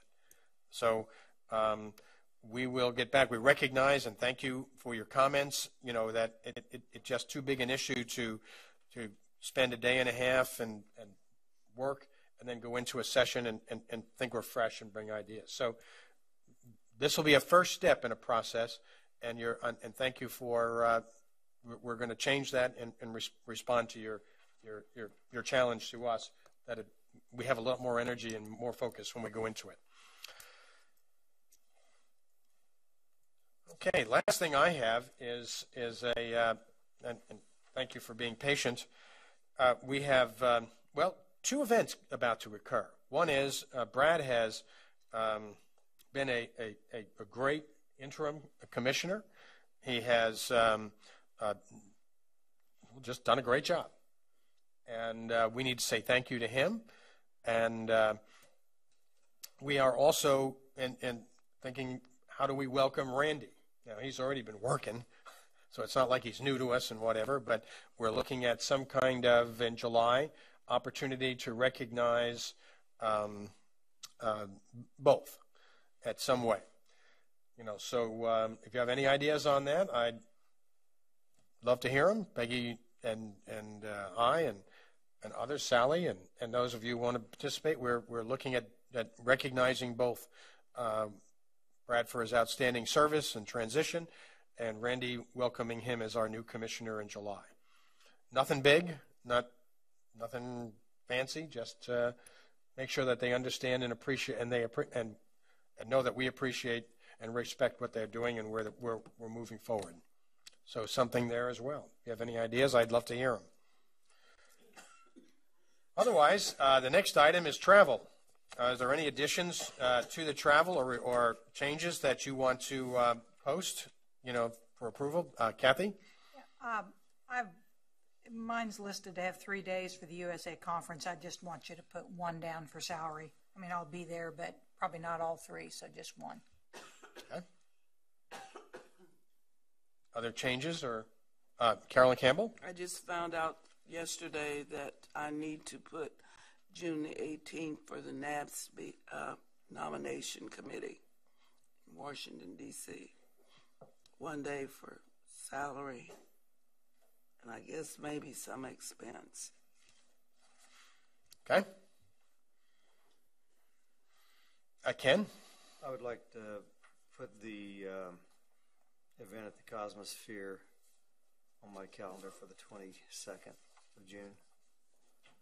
And that, my wife probably will attend, so I don't know what we need to do in that regard. I'll just pay her cost, I'm sure. So. And Peggy, I also will be attending. Right now I'm planning to go on the 22nd to the Cosmosphere for the evening.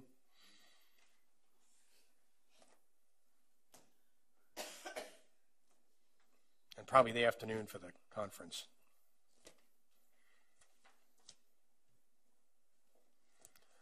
and I believe I think it's down there, but I'm going to be here in Topeka on the 23rd for the new superintendents.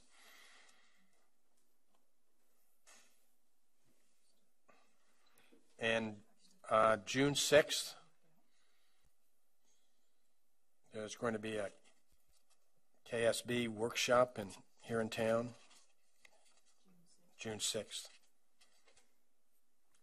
It's a Saturday. It's something on Saturday. Anybody else for the USA conference? We've got 2. I'll have one day. Right, but anybody else want to attend? Okay. Very good. We need a motion to approve Dina Horst. Oh, I'm sorry. Now Dina's making a change. Okay.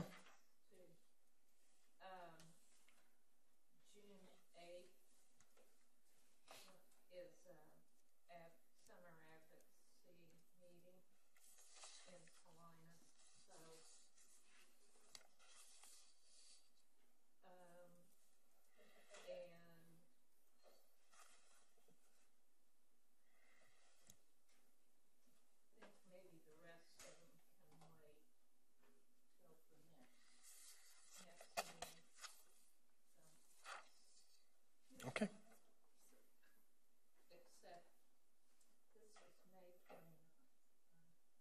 Yes. Yes. I just going to say that we do this every year. It's not new, but we'll have budget workshops all over the state as soon as we know what the law is. Good luck. So we'll try to be a little later than normal, but we hope it's in June. Okay. If those are all the changes, I think Dina Horst has already moved to accept, and seconded by Jim Porter. All those in favor signify by raising your right hand. Those opposed, same sign. 8-0, and no one in opposition. Thank you very much, and we'll see. Excuse me. Excuse me, I'm sorry, Mr. Chair. Do we owe you $5? Right.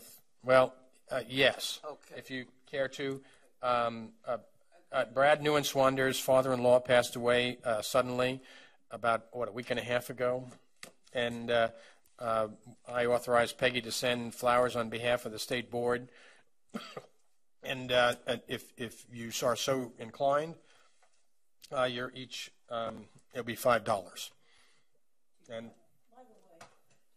I'd just like to speak to that. I mean, it's not that important, but policy is going to look at that so that we might put something in policy so that we have some money available. That would be like nice. This. So I thought that might be, we thought that was appropriate because of things like this. Yes. Yes. Well, thank you very much. We'll see you soon, and if no later, then in June. Thank you. Where is it June now?